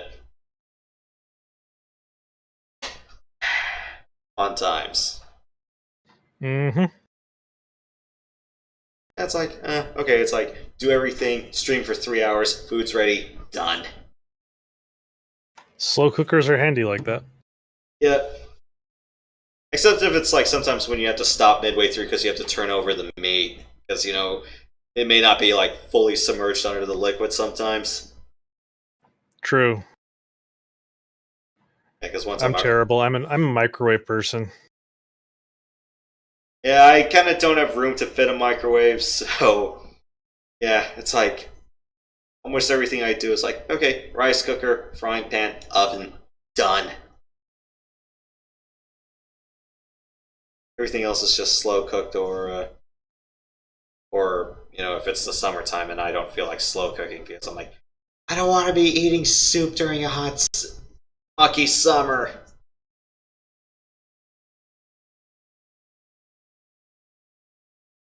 But yeah, I think I've pretty much had enough for now. It's like 2.5 hours of Phantasy Star Portable and then just faffing about in any other RPG I could get my... I remember it's like, oh right, I was actually playing these. Wait until I decide to do Mario Kart and get heart attacks or do the most ill-advised thing and play Mario Kart while drunk.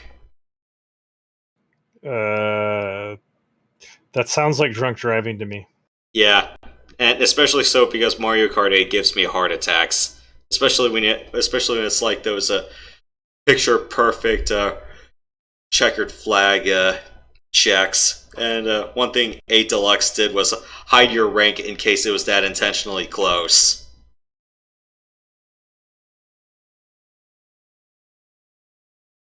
But yeah, we'll do more Portable 2 either during Division weekend or after that. And yeah, still got Metroid Dread to wrap up mid-Friday, well, Friday night, and then if not after Friday night, then after that. I promised another buddy I'd be doing Starlink Battle for Atlas.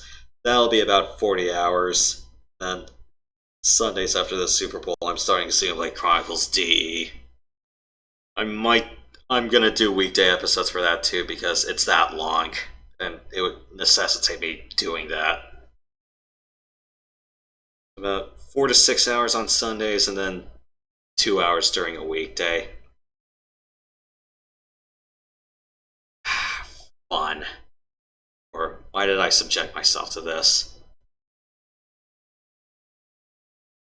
For our viewing pleasure. Yeah, I don't do trails on the weekends only because that's the sort of game that kind of requires you to be on a constant beat, and once a week just doesn't cut it for me.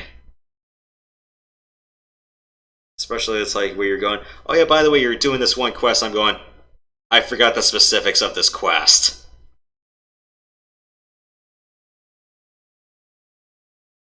Yeah, I don't play many games like that, but I know exactly what you mean. Mm-hmm. Alright. I still need to finish the original Trails game. I trailed off, grinding because it didn't have enough characters for the battle system to work smoothly.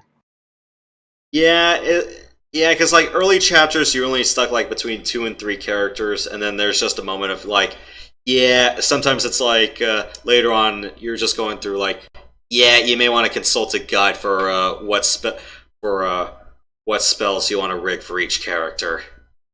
It's like, okay, go align the crystals and go sell these crystals so you can make moolah, so you can make food. That sort of thing. Yeah, I never got far enough to actually feel like I was doing anything other than just dying miserably in battle. Yeah, I think I made it like 15 hours in, and then I realized it's like, oh shit. It's like I wasted 10 hours because I didn't realize, oh, a press reporter was, sitting in the bar. I'm like, really? It's like I travel up and down the land, I go to a tower I'm not supposed to yet.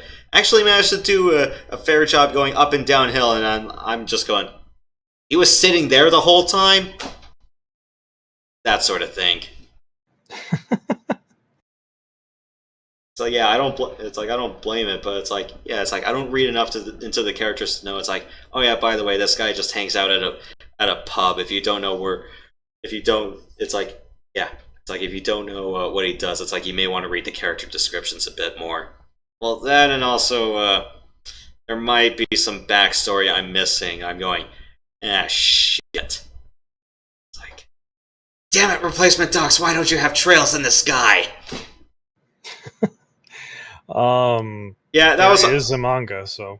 Yeah, there was also another thing that kind of wasn't really readily explained in Falcom. So, like, for E7, the flash guard mechanic, it was not pointed out in-game.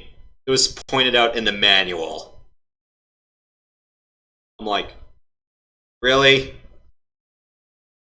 It's like, the one thing that helps you survive on hard and nightmare difficulty, and you don't point it out in the in-game tutorial at the very beginning. I'm like, what?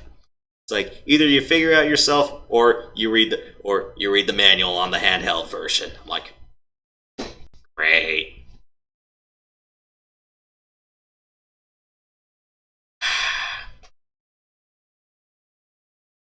Well, at least for Trails, it doesn't have like that sort of DRM protection saying it's like, oh yeah, by the way, go read this page of the manual and tell me what went on in this event in the game's history.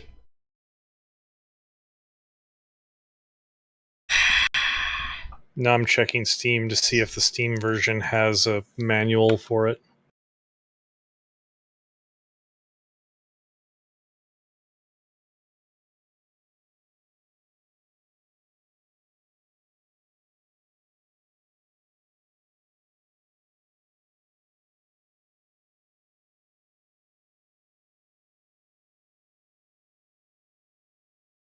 Yeah, because usually, like, for most Steam games, usually they just get the manuals off of replacement docs.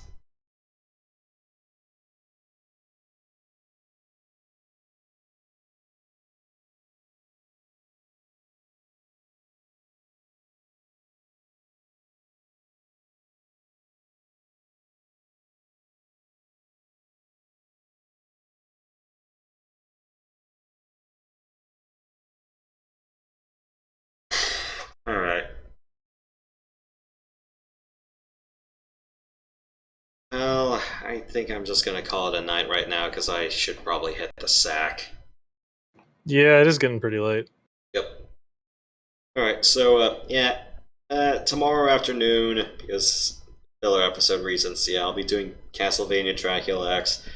Friday's more Metroid Dread. Saturday or Sunday, like I said, Divisional Weekend. I'll see if I can find any room for Portable 2. If not, that'll be Championship Weekend's only going to be on Sunday, so yeah, 2 Saturdays from now if I can't find anything next weekend. Yeah, so thanks, Ned, for coming by. Well, thanks for having me. Yeah, role-playing games. What would we do without them? Endless runners. Yep. We'll also take a stab at doing Dragon Slayer one of these days. I had one of those installments sitting around. Is it the TurboGrafx CD version? I'll probably take a look. Yep. Oh, I'm gonna go call it a night, so yeah, for the rest of you guys, thank you guys for watching. We'll see you guys next time. Don't worry, we'll have more adventures.